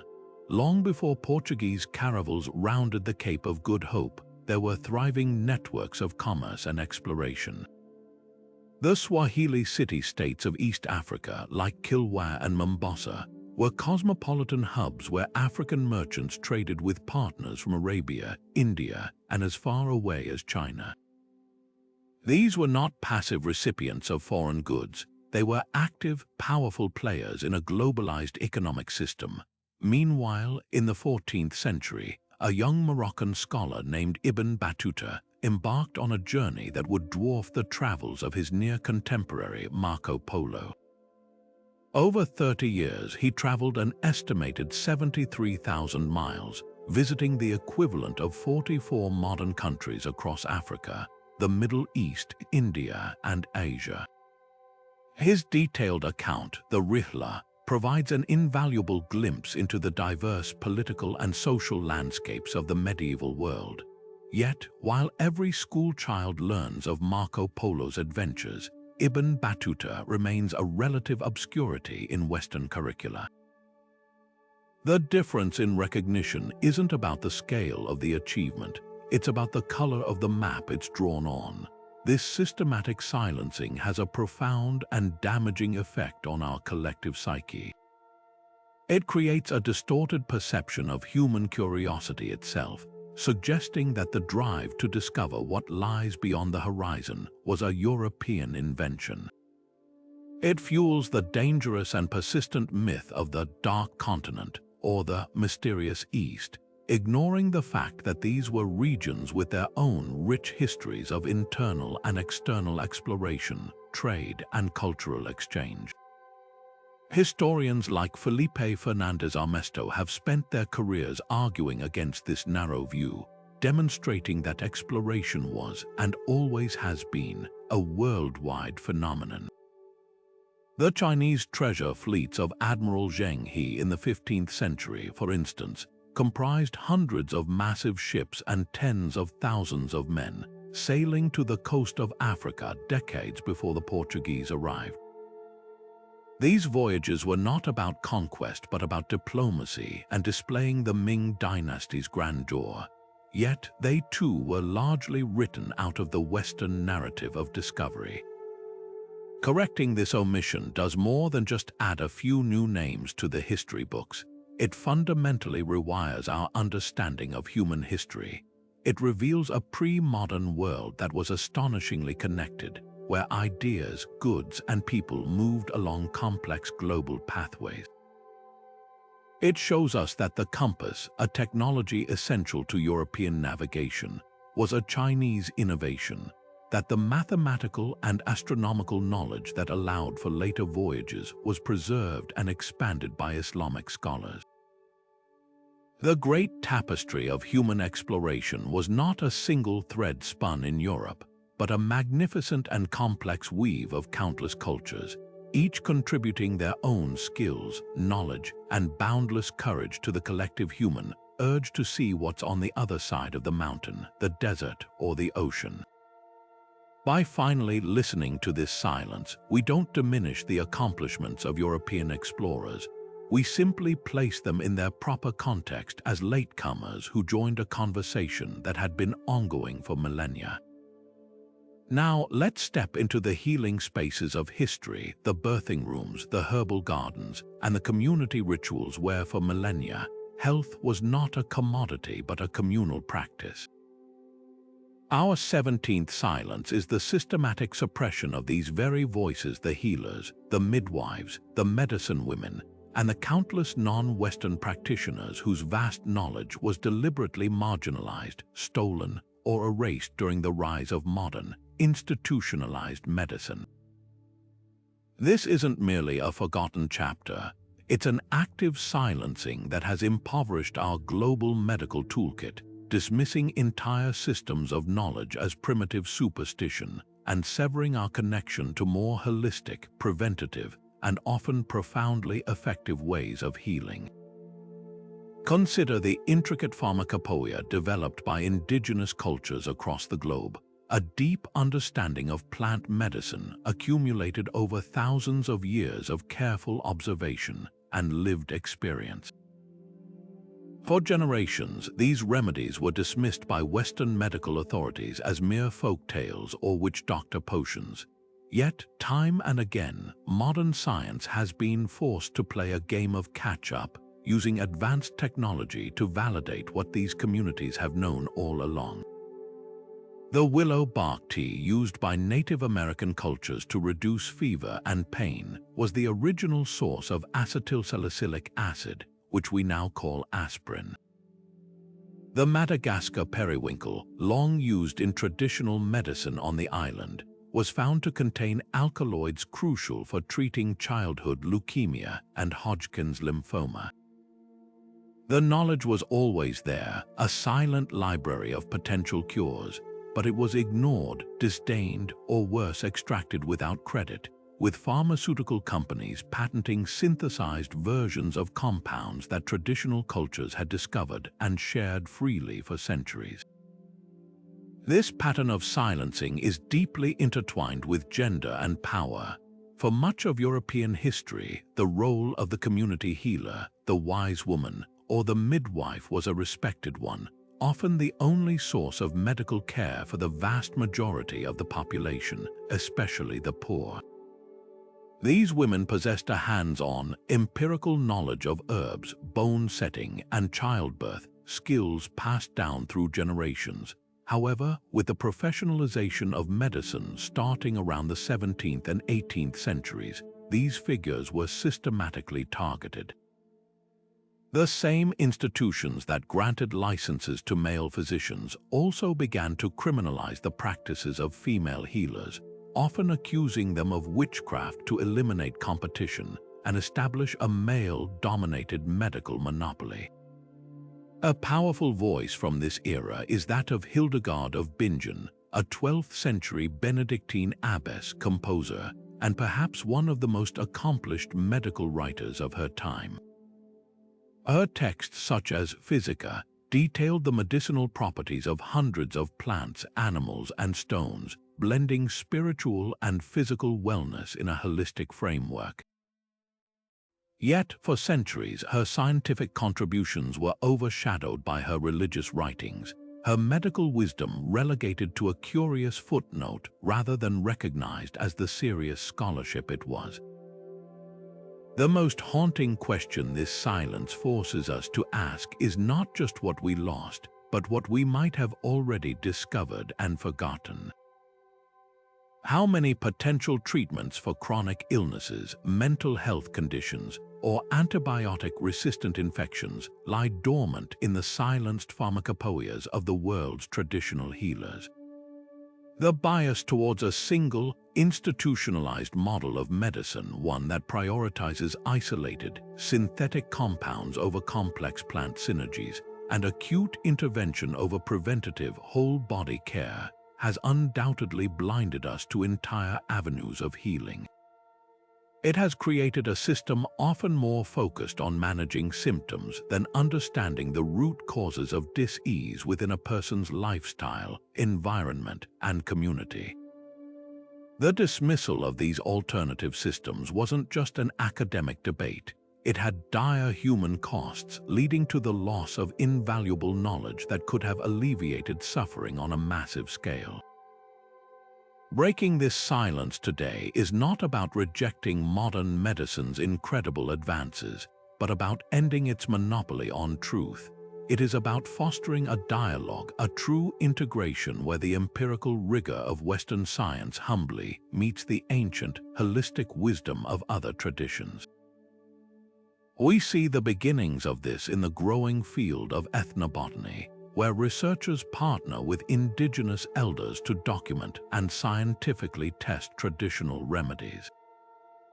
We see it in the resurgence of midwifery and doula care, reclaiming childbirth as a natural process rather than a medical emergency to be managed. By finally listening to these silenced voices, we open the door to a more compassionate, effective, and complete model of healthcare, one that honors the full spectrum of human knowledge about the body, the mind, and the intricate art of healing.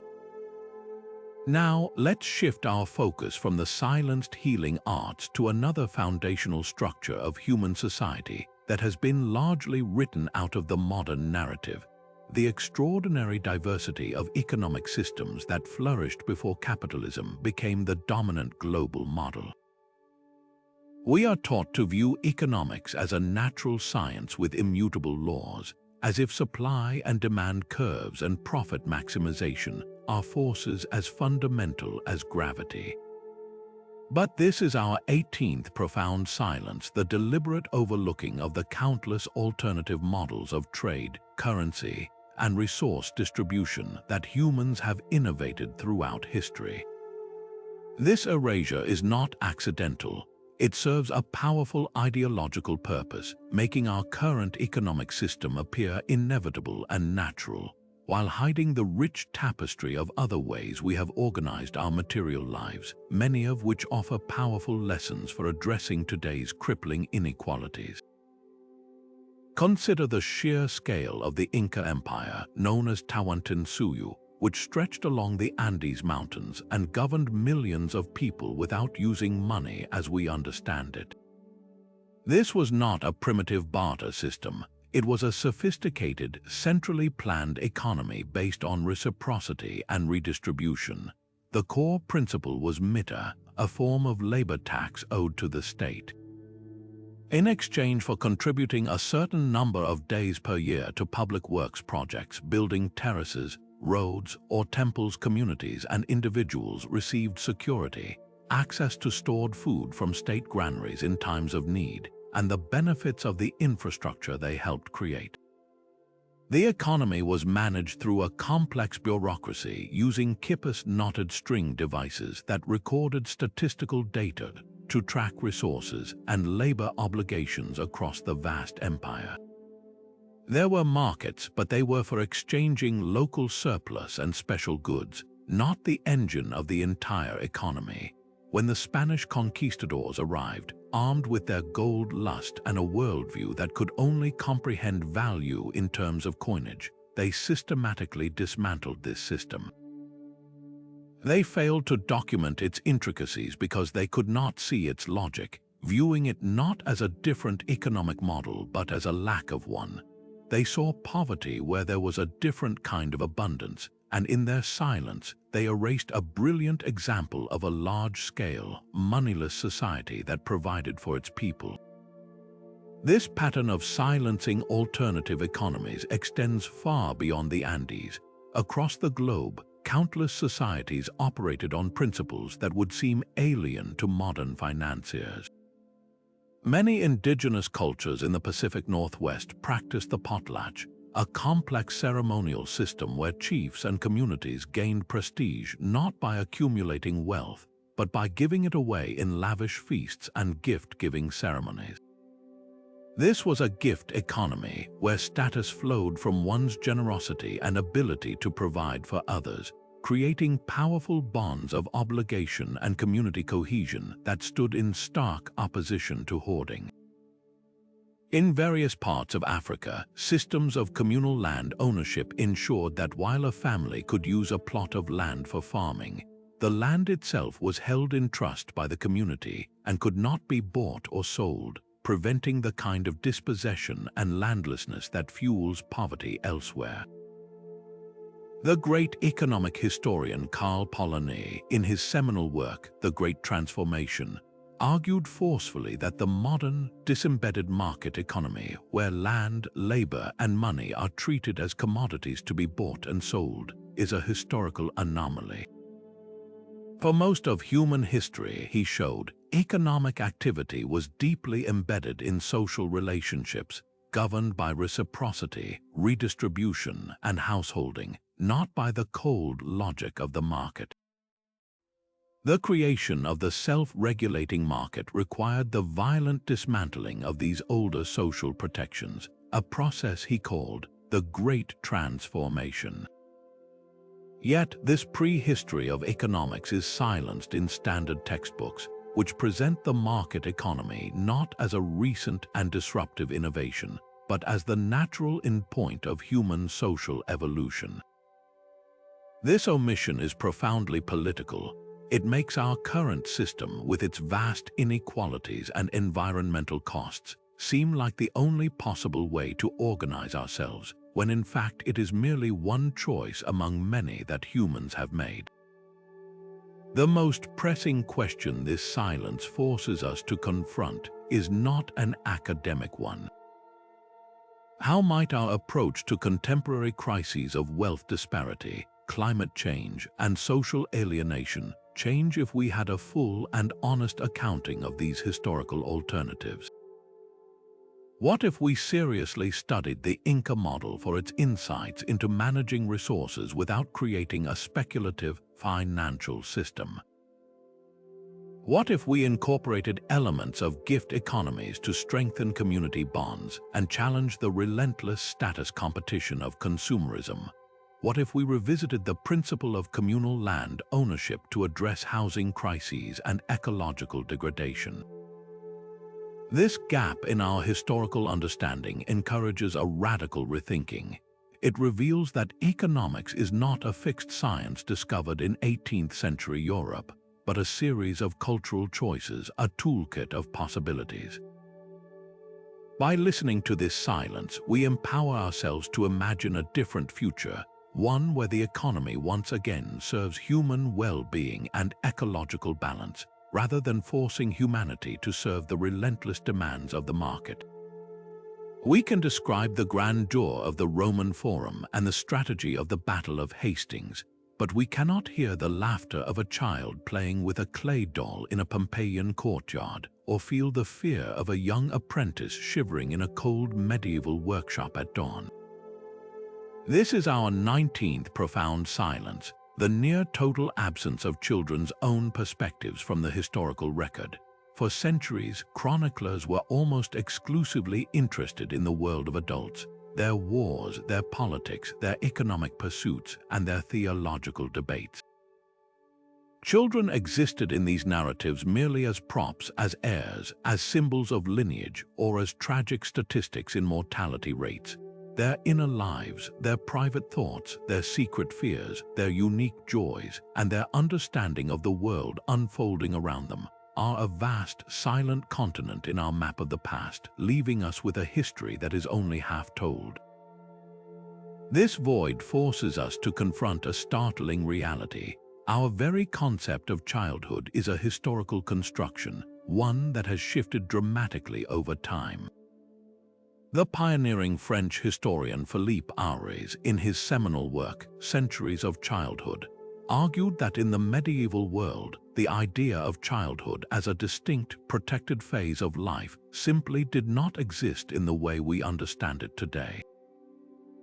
Once a child was past infancy and no longer required constant care, they were absorbed into the adult world, dressing like miniature adults and participating in its work and social life. They were economic assets, helping on the farm, learning a trade, or serving in a noble household. Their emotional and psychological world was not considered a subject worthy of documentation. This doesn't mean parents didn't love their children, but it does mean that the modern, sentimentalized vision of childhood as a time of innocence, play, and education is a relatively recent invention, one that only fully emerged with the rise of the middle class in the 17th and 18th centuries. The silence in the archives, therefore, reflects a fundamental difference in how societies have viewed the very nature of being a child. Imagine the specific historical moments we cannot truly comprehend because we lack this juvenile perspective. We have detailed accounts of the symptoms and mortality rates of the Black Death, but what was it like to be a child in 14th century Europe? To watch your parents, your siblings, and your friends succumb to a horrifying, inexplicable illness within days, to see your entire world collapse into silence and abandonment, with no adult left to provide comfort or explanation. The psychological trauma of a generation of children who survived the plague is a historical ghost, felt but never directly heard. Centuries later, the Industrial Revolution brought another kind of upheaval. We know the grim statistics of small, soot-covered bodies being sent into textile mills and coal mines for 12-hour shifts. But what did those children truly think and feel? Did a 7-year-old chimney sweep, wedged in a dark flue, dream of the sky? Did a young piecer in a cotton mill, constantly repairing broken threads, harbor a secret hatred for the relentless clatter of the machines? Their physical suffering is recorded in parliamentary reports, their inner resilience, their coping mechanisms, their stolen moments of play, and their shattered innocence are almost entirely lost to us. To fill this silence, historians have had to become detectives, searching for clues in the margins of adult-centric documents. They scour court records for cases where children were called as witnesses, hoping to catch a glimpse of their worldview in their testimony. They analyze the few surviving personal diaries written by adolescents, which become priceless windows into a young mind. They study artifacts, the simple toys found in archaeological digs, from Roman wooden swords to Viking animal figurines, which speak volumes about the universal human urge for play, regardless of era. They examine school primers and moral instruction manuals, not for their intended lessons, but for what they reveal about the anxieties adults had regarding childhood behavior and the qualities they sought to instill. Each of these fragments is a precious piece of a puzzle we can never fully complete. The cost of this silence is a profound limitation on our historical empathy. By failing to hear the past through young ears, we risk viewing history as a two-dimensional pageant of adult achievements and failures. We miss the universal, cross-cultural experiences of growing up, the process of learning, the formation of identity, the navigation of family relationships, and the raw, unfiltered experience of major historical events from the vantage point of someone who lacks an adult's framework to understand them. Recovering these perspectives, however partially, does more than just add color to the past. It reminds us that history is not merely the story of powerful actors on a grand stage, but the accumulated experience of every single person who ever lived, from the emperor on his throne to the smallest child hiding under a table during a siege. It is the story of every generation's journey into a world they did not make, and their struggle to find their place within it. Listening for these lost whispers of youth ultimately makes our understanding of the human experience far richer, more complex, and infinitely more compassionate. While we can sometimes reconstruct the economic systems of empires or the voyages of explorers, there is a silence that cuts even closer to the human experience, one that concerns the very bodies and minds that lived through history. For centuries, the lives of individuals with disabilities or neurodivergent ways of being have been systematically hidden away, institutionalized, or simply written out of the narrative altogether. This 20th silence isn't just an omission, it's an active act of erasure, a refusal to acknowledge the vast spectrum of human ability and the profound ways it has shaped our world. This void perpetuates a damaging stigma, suggesting that to be disabled is to be absent from history, and in doing so, it blinds us to the incredible adaptations, innovations, and unique perspectives that have always arisen from neuro and physical diversity. Consider the stories we tell about famous figures who we know had disabilities. The dominant narrative almost always follows a single, tired script, the story of overcoming.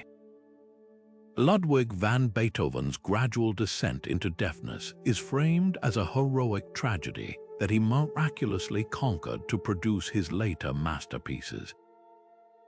But this framing does a profound disservice to the reality of his experience and his art. It focuses on the loss of one sense while ignoring how his deafness might have fundamentally reshaped his relationship to music itself. Deprived of external sound, he turned inward, composing symphonies of staggering complexity that he could only hear in the theater of his own mind. His deafness wasn't an obstacle he overcame to create music. It was the condition that made his specific, interior form of musical genius possible. To reduce his story to one of triumph over tragedy is to ignore how disability itself can be a source of creative power, a different way of engaging with and interpreting the world that produces unique and invaluable contributions. This pattern of erasure and misrepresentation extends far beyond a handful of famous names. For the vast majority of people with disabilities throughout history, the record is not one of celebration but of silence and segregation. Across Europe and America, the 19th and 20th centuries saw the rise of the asylum and the institution, vast, isolating warehouses where people with physical disabilities, intellectual disabilities, and mental health conditions were placed out of sight and out of mind. Their lives, their thoughts, their feelings, and their potential were deemed unworthy of documentation, except perhaps as cold, clinical case studies written by the doctors who confined them. This physical removal from society was mirrored by their removal from the history books, creating the false impression that disability was a rare anomaly, rather than a constant and natural part of the human experience. We are left to wonder about the unrecorded lives of the blind storytellers who carried oral traditions, the autistic artisans whose intense focus produced exquisite craftsmanship, or the individuals with mobility impairments who designed the first ingenious aids for daily living, innovations that have been lost because they were never valued or written down. The powerful voice of the late disability rights lawyer and writer Harriet McBride Johnson stands in direct opposition to this historical silence. She challenged not just physical barriers but the very narratives used to discuss disability. She famously critiqued the pity-based model of charity, arguing that being stared at was not the worst thing that could happen to a person with a disability. Being forgotten and made invisible was far worse.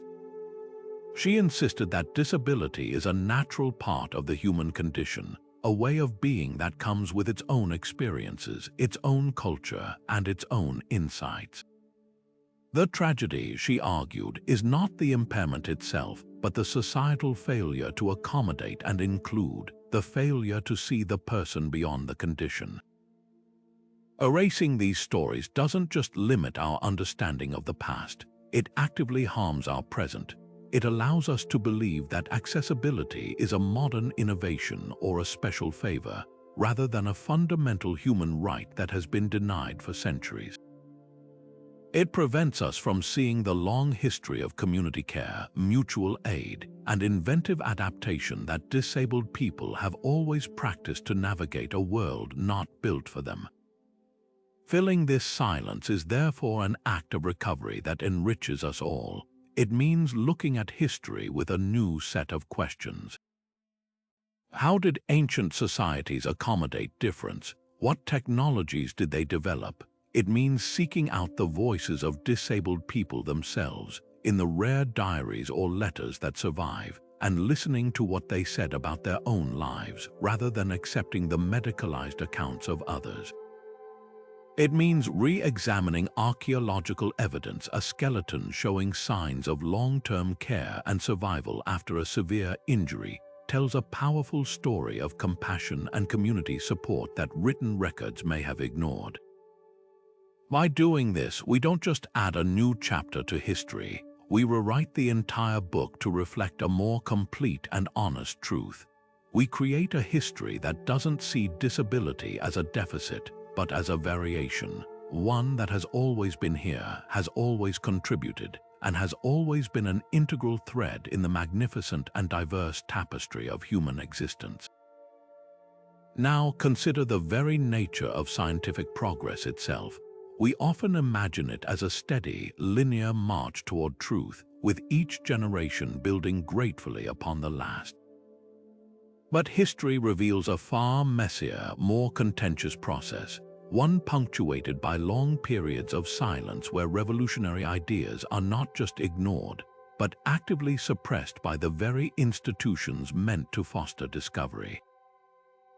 This is the 21st silence, the suppressed narratives of scientific heresies.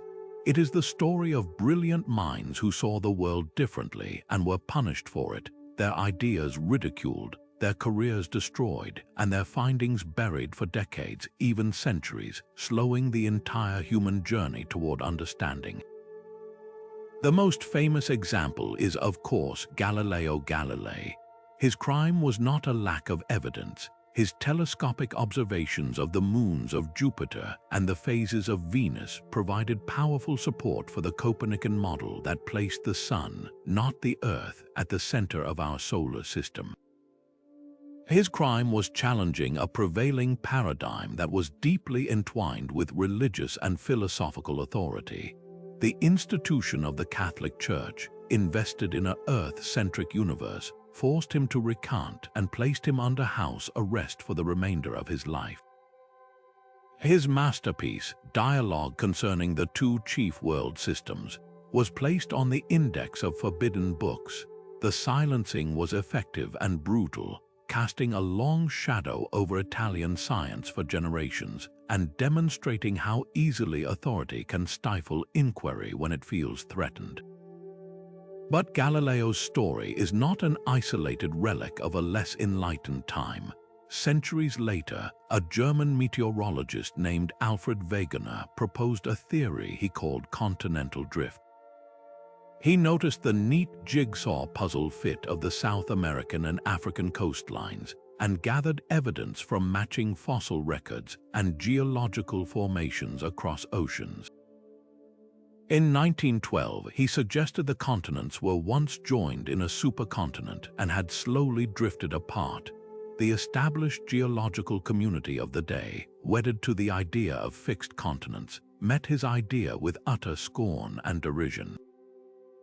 They mocked him as a mere weatherman dabbling in matters beyond his expertise, dismissing his compelling evidence because he lacked a plausible mechanism for how the continents could move. Wegener died in 1930 on an expedition in Greenland, his theory largely rejected and ignored. It wasn't until the 1960s, with the discovery of plate tectonics and seafloor spreading, that he was completely vindicated. The silence around his work had delayed a fundamental understanding of our planet for half a century. These patterns repeat throughout the history of science, revealing a system that is often deeply conservative and resistant to change. The germ theory of disease, which is the bedrock of modern medicine, was once a dangerous heresy. In the 1840s, a Hungarian physician named Ignaz Semmelweis observed that the deadly childbed fever killing new mothers was drastically reduced when doctors washed their hands with a chlorinated lime solution after performing autopsies. He implored his colleagues to adopt this simple hygienic practice, but they were offended by the implication that they, gentlemen of science, were themselves the carriers of death. They rejected his data, ridiculed him, and ultimately drove him from his post and into a mental asylum where he died a broken man. It would take the work of Louis Pasteur and others decades later to establish the germ theory that proved Semmelweis tragically correct. Similarly, Charles Darwin knew he was sitting on a powder keg. He delayed publishing his theory of evolution by natural selection for years, well aware of the religious and scientific firestorm it would ignite. When On the Origin of Species was finally published in 1859, the backlash was swift and fierce, with critics lampooning the idea that humans could be descended from apes. The silence here was not absolute. Darwin did publish, after all, but it was a silence of intimidation and delay, a powerful social pressure that sought to shout down a radical new view of life. The philosopher of science Thomas Kuhn gave us the language to understand this dynamic. In his seminal work, The Structure of Scientific Revolutions, he argued that science does not progress smoothly. Instead, it operates within long periods of normal science, where researchers work within an accepted framework or paradigm, solving puzzles and filling in details. This paradigm becomes so entrenched that it is defended fiercely, both intellectually and institutionally. Anomalies that don't fit are initially dismissed or explained away. It is only when these anomalies become too numerous and too compelling that a crisis occurs, eventually leading to a paradigm shift, a revolutionary overturning of the old worldview for a new one. The crucial point Kuhn makes is that the defenders of the old paradigm are not necessarily ignorant or evil. They are simply operating within a system that defines rationality itself according to its own rules. The heretic, the innovator, is often speaking a language the establishment literally cannot hear without first undergoing a profound shift in perspective. The silence that greets revolutionary ideas is, in a way, the sound of a paradigm defending itself. This history forces a deeply uncomfortable question for our own time. If this pattern holds, what groundbreaking ideas are currently being languishing in today's silences? Which researchers are being mocked, denied funding, or dismissed as cranks for challenging our own sacred cows? Are we ignoring uncomfortable data about consciousness, the nature of the universe, or new medical paradigms because they don't fit our current models? The lesson of these suppressed narratives is not to believe every fringe theory, but to cultivate a profound humility and a commitment to open inquiry. It is to remember that the line between heresy and orthodoxy is often drawn by power and consensus, not by truth alone. The greatest scientific breakthroughs often come from the margins, from those willing to ask the heretical question and endure the silence that follows. Fostering a culture that protects and listens to its heretics is not a threat to science. It is the very engine of its progress, ensuring that today's silenced idea has the chance to become tomorrow's foundational truth. Now, let's consider the very food on our plates and the music in our ears, things we often take for granted as purely national treasures. Our 20-second silence asks us to listen to the unrecorded impact of migration on cultures, a constant, humming undercurrent of human history that has been systematically muted by the louder, more arrogant narratives of nationalism. For centuries, the official storylines of nations have preferred a myth of purity, a tale of a people springing from a single soil, their culture unfolding in glorious isolation.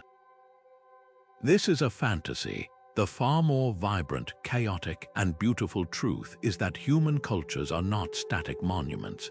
They are living rivers, forever fed by the tributaries of people on the move, each wave of migration adding new ingredients to the ever-evolving stew of who we are.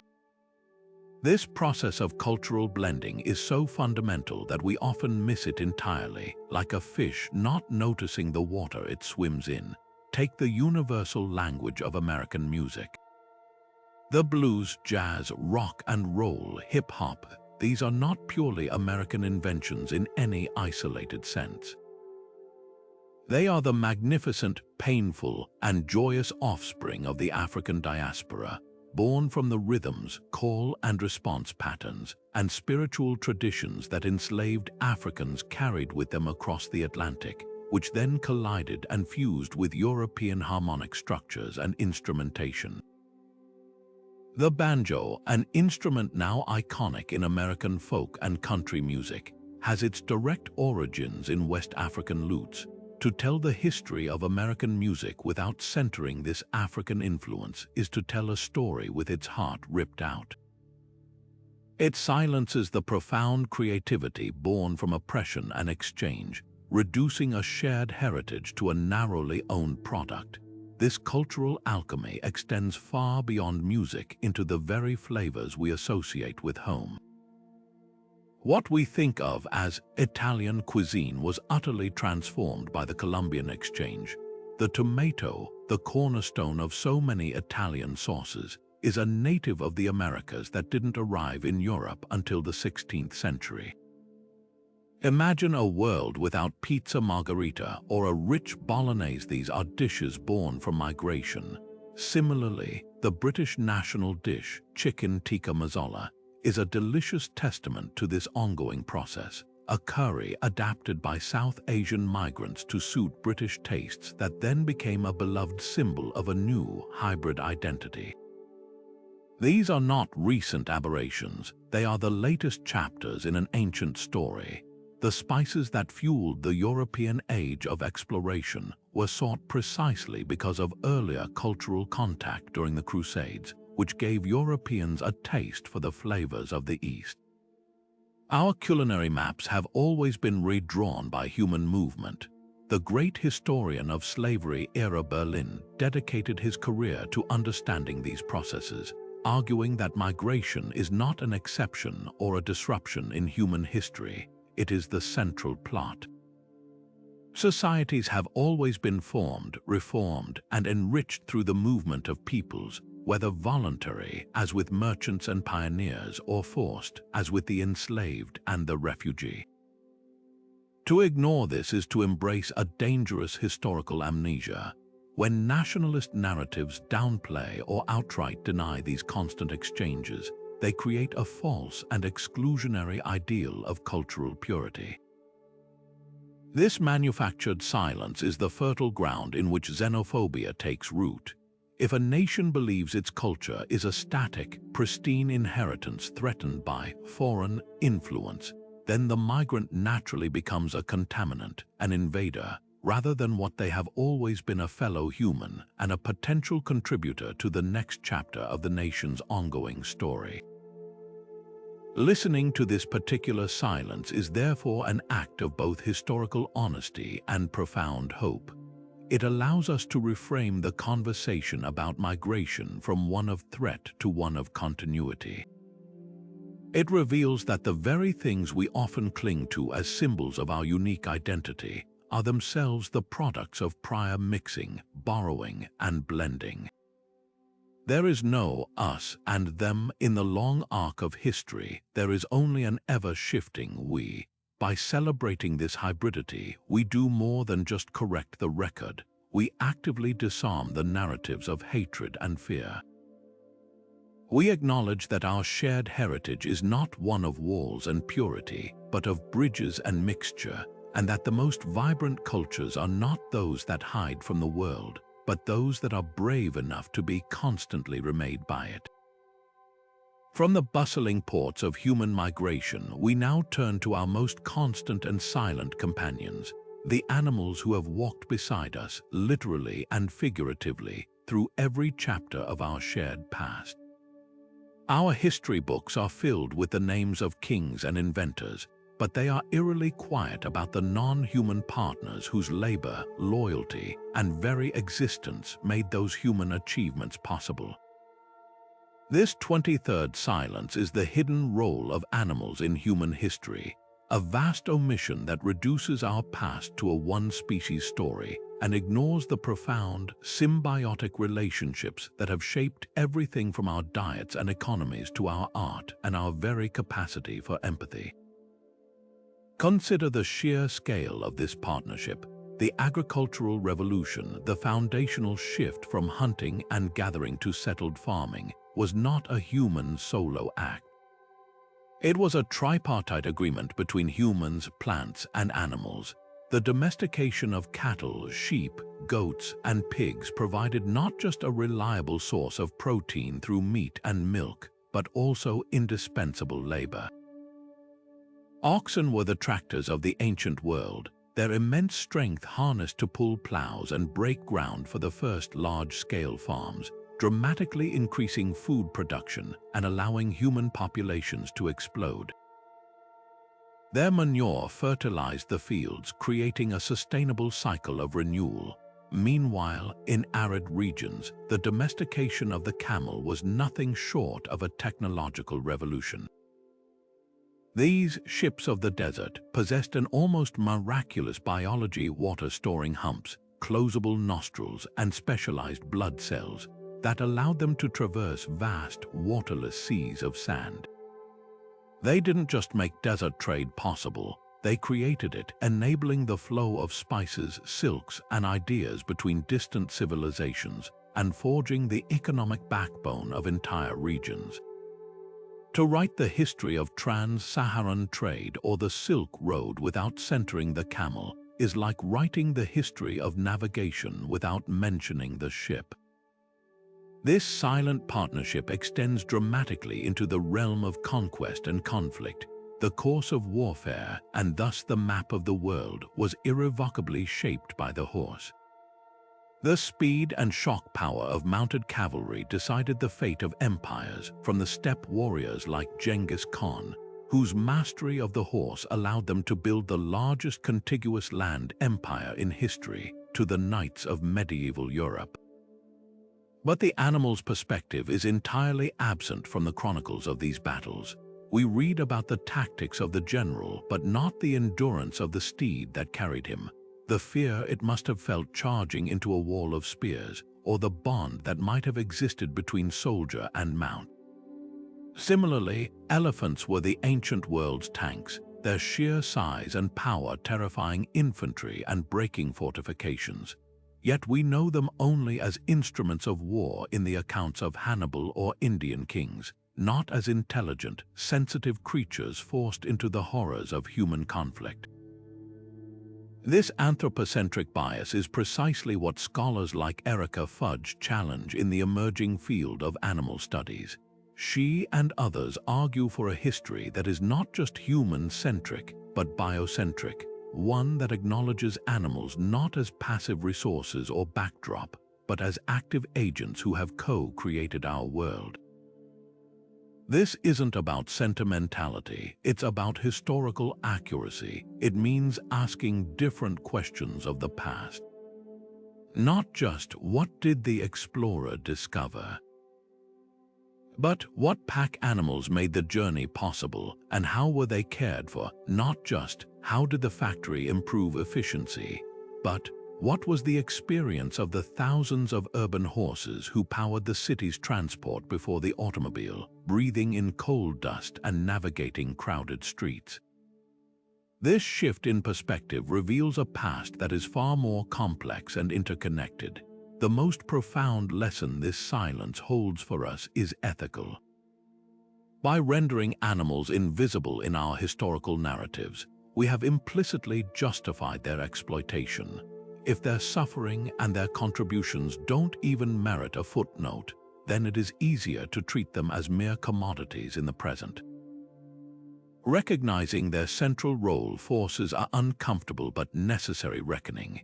It challenges us to see our relationship with the animal world not as one of dominion, but as a long, complicated, and often painful web of interdependence. What does it mean that we built our civilizations on the backs of other species?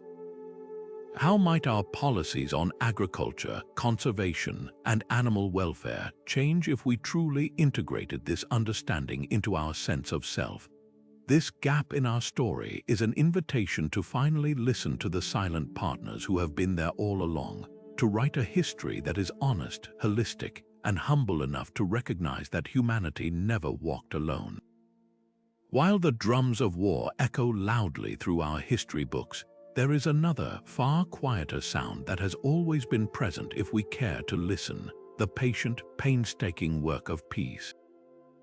Our 24th profound silence is the systematic neglect of these histories of diplomacy and successful conflict resolution, stories that are too often drowned out by the thrilling, dramatic narratives of battle and conquest. We are taught that history is forged in the fire of violence, a relentless parade of wars and revolutions, while the fragile, hard-won treaties that ended the fighting and the long, difficult processes of reconciliation are relegated to dull footnotes. This imbalance does more than just skew our understanding of the past. It actively shapes our vision of the future, suggesting that conflict is the primary engine of change, and that peace is merely a passive, uneventful void between explosions. Consider the monumental achievement of the Peace of Westphalia in 1648.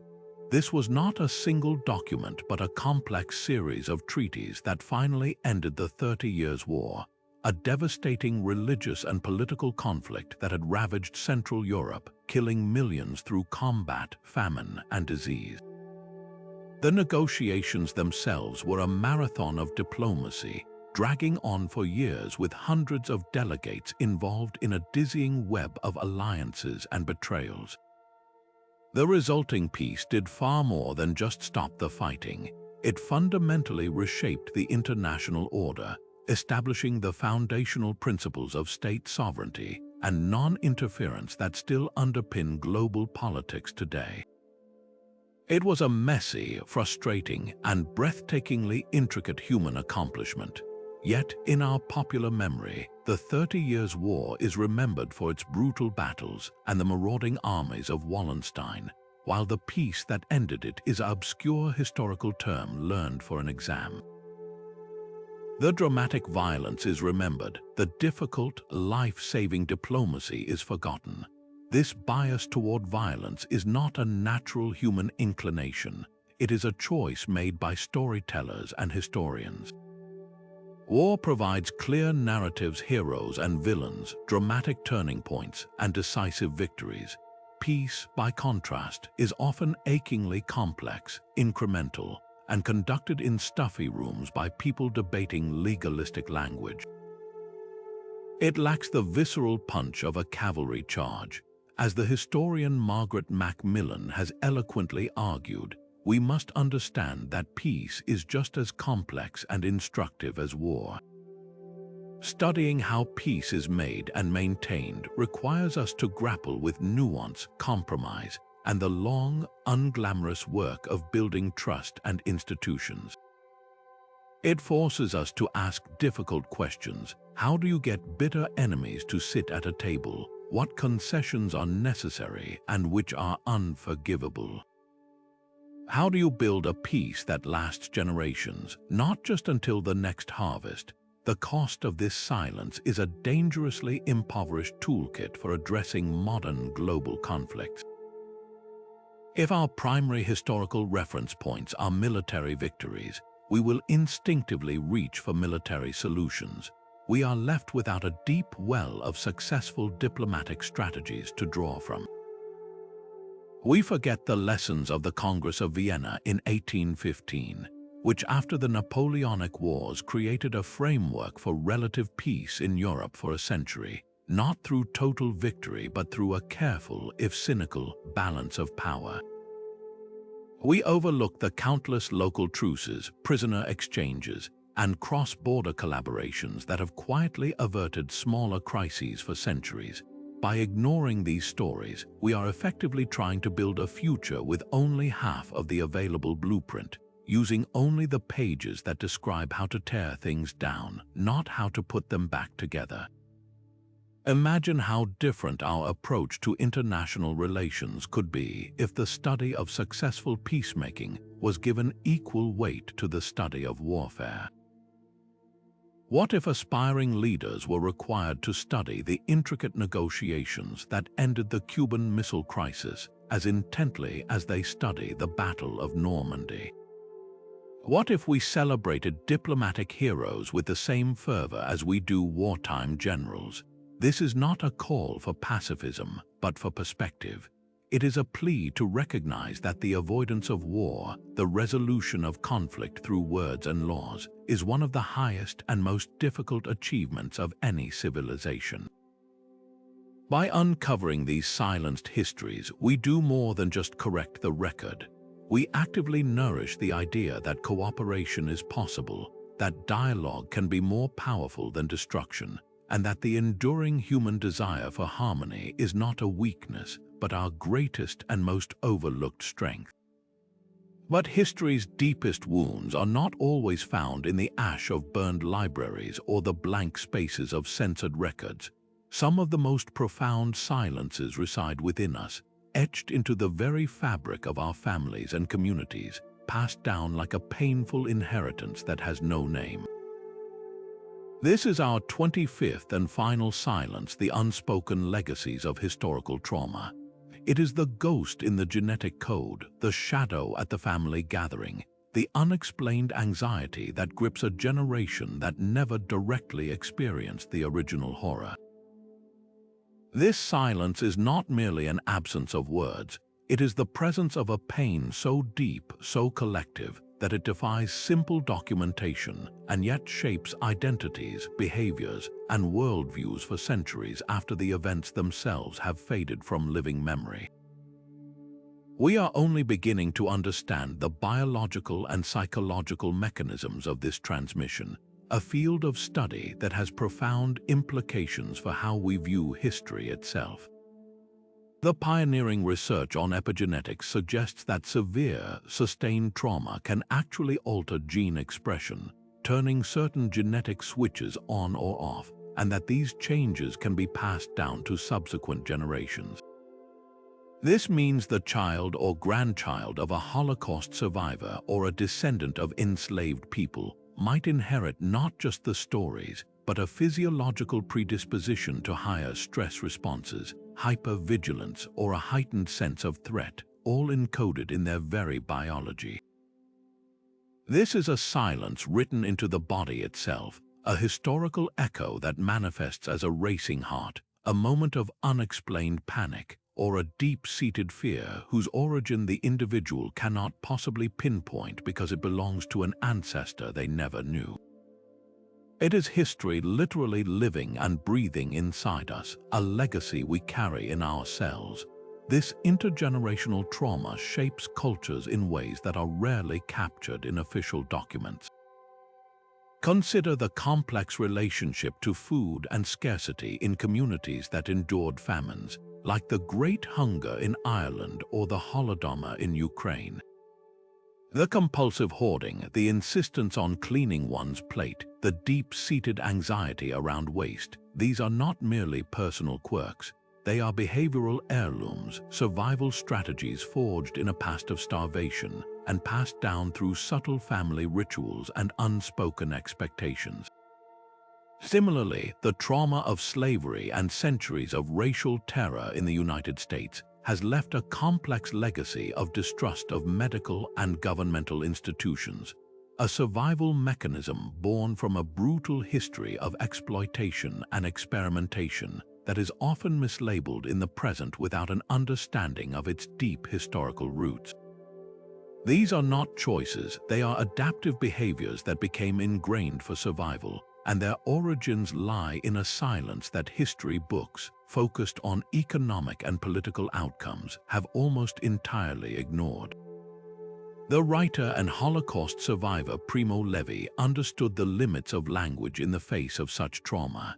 He wrote with searing clarity about the camps, yet he often acknowledged that the true horror, the offense of Auschwitz, was ultimately incommunicable. For those who lived it, the experience created a chasm between themselves and those who did not, a fundamental loneliness.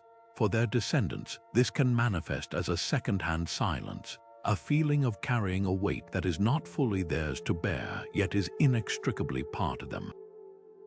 They are tasked with remembering a memory that is not their own, guarding a flame from a fire they never felt, all while navigating the unspoken grief and protective behaviors that their parents or grandparents developed as armor against a world that had shown them its absolute worst. What would it mean to truly break this final, deeply personal silence? The act of addressing it is not about assigning blame or dwelling morbidly on the past. It is an act of liberation. When we give a name to the ghost, when we understand that a community's hypervigilance, a family's silence around certain topics, or an individual's unexplained anguish might be the echo of a historical catastrophe, we begin to separate the past's pathology from the present's potential. This is the work of truth and reconciliation commissions, of therapeutic practices specifically designed for intergenerational trauma, and of families finally finding the courage to speak the unspeakable. It is the difficult, painful, and ultimately healing process of listening to the echoes, of understanding that the silence itself is a story of survival, of resilience, and of a pain that refused to die with those who first endured it. This final silence challenges us to expand our definition of history itself. It is not just the study of what happened, but the study of what continues to happen inside of us because of what happened. It asks us to listen not only to the words on the page, but to the silence in the room, to the pause in a grandparent's story, to the tremor in a parent's voice, and to recognize that these too are historical documents, waiting patiently and painfully to be read.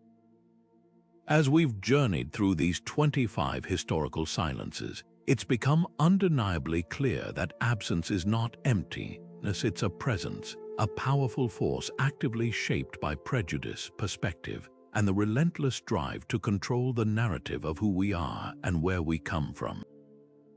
Each gap we've explored, from the lost voices of enslaved peoples to the unspoken legacies of intergenerational trauma, reveals more about our past than any single official record ever could. They urge us to move beyond the pages of traditional history books and ask the most vital question of all: who gets to tell the story, and just as importantly, who is purposefully left out of it? These silences are not passive omissions or accidental losses. They are the direct result of conscious decisions made across centuries to suppress, erase, and ignore. They are the voids left by burned libraries, censored art, and criminalized identities. They are the gaps in our understanding created when the knowledge of indigenous cultures was dismissed as superstition, when the contributions of women were attributed to their male colleagues, and when the resilience of working-class movements was written off as chaotic rebellion. This isn't just about missing information. It's about a curated narrative designed to uphold certain power structures and present a streamlined, often sanitized, version of human progress. But within each of these voids, there is also a profound testament to the human spirit. The silence itself is evidence of what was so threatening, so powerful, that it had to be silenced. The fact that we must work so hard to uncover these stories, to read between the lines of old texts and listen to the echoes in art and song and landscape, is proof that the truth never completely disappears. It waits, it lingers in the genetic memory of trauma, in the stubborn persistence of an oral tradition, in the archaeological fragments that refuse to align with the official story. Truth, it turns out, is incredibly resilient, and it often resides not in the center of the page, but in the margins, patiently waiting for someone to look a little closer and listen a little harder. So let this exploration serve as a call to action, an invitation to become an active participant in history rather than a passive consumer. The next time you read a historical account, visit a museum, or even watch a documentary, train yourself to listen for the silence. Ask whose perspective is missing. Question why this particular story was saved and not another. Seek out the untold stories in your own family and community. Amplify the voices that have been marginalized, because history is not a monologue delivered from on high. It is a living, breathing dialogue, a continuous conversation between the past and the present, and every single one of us has a right to be part of that conversation. Your engagement is what keeps this dialogue alive. If this journey through history's quiet corners resonated with you, if it sparked a new curiosity or shifted your perspective even slightly, I encourage you to share your thoughts and reflections in the comments below. Let's learn from each other, and if you want to continue this exploration, to join us as we keep unearthing the mysteries and complexities of our shared past, please subscribe to the channel and hit the notification bell. Together, we can challenge the silences, honor the stories that have been stifled, and ensure that the full, beautiful, and complicated chorus of human experience is finally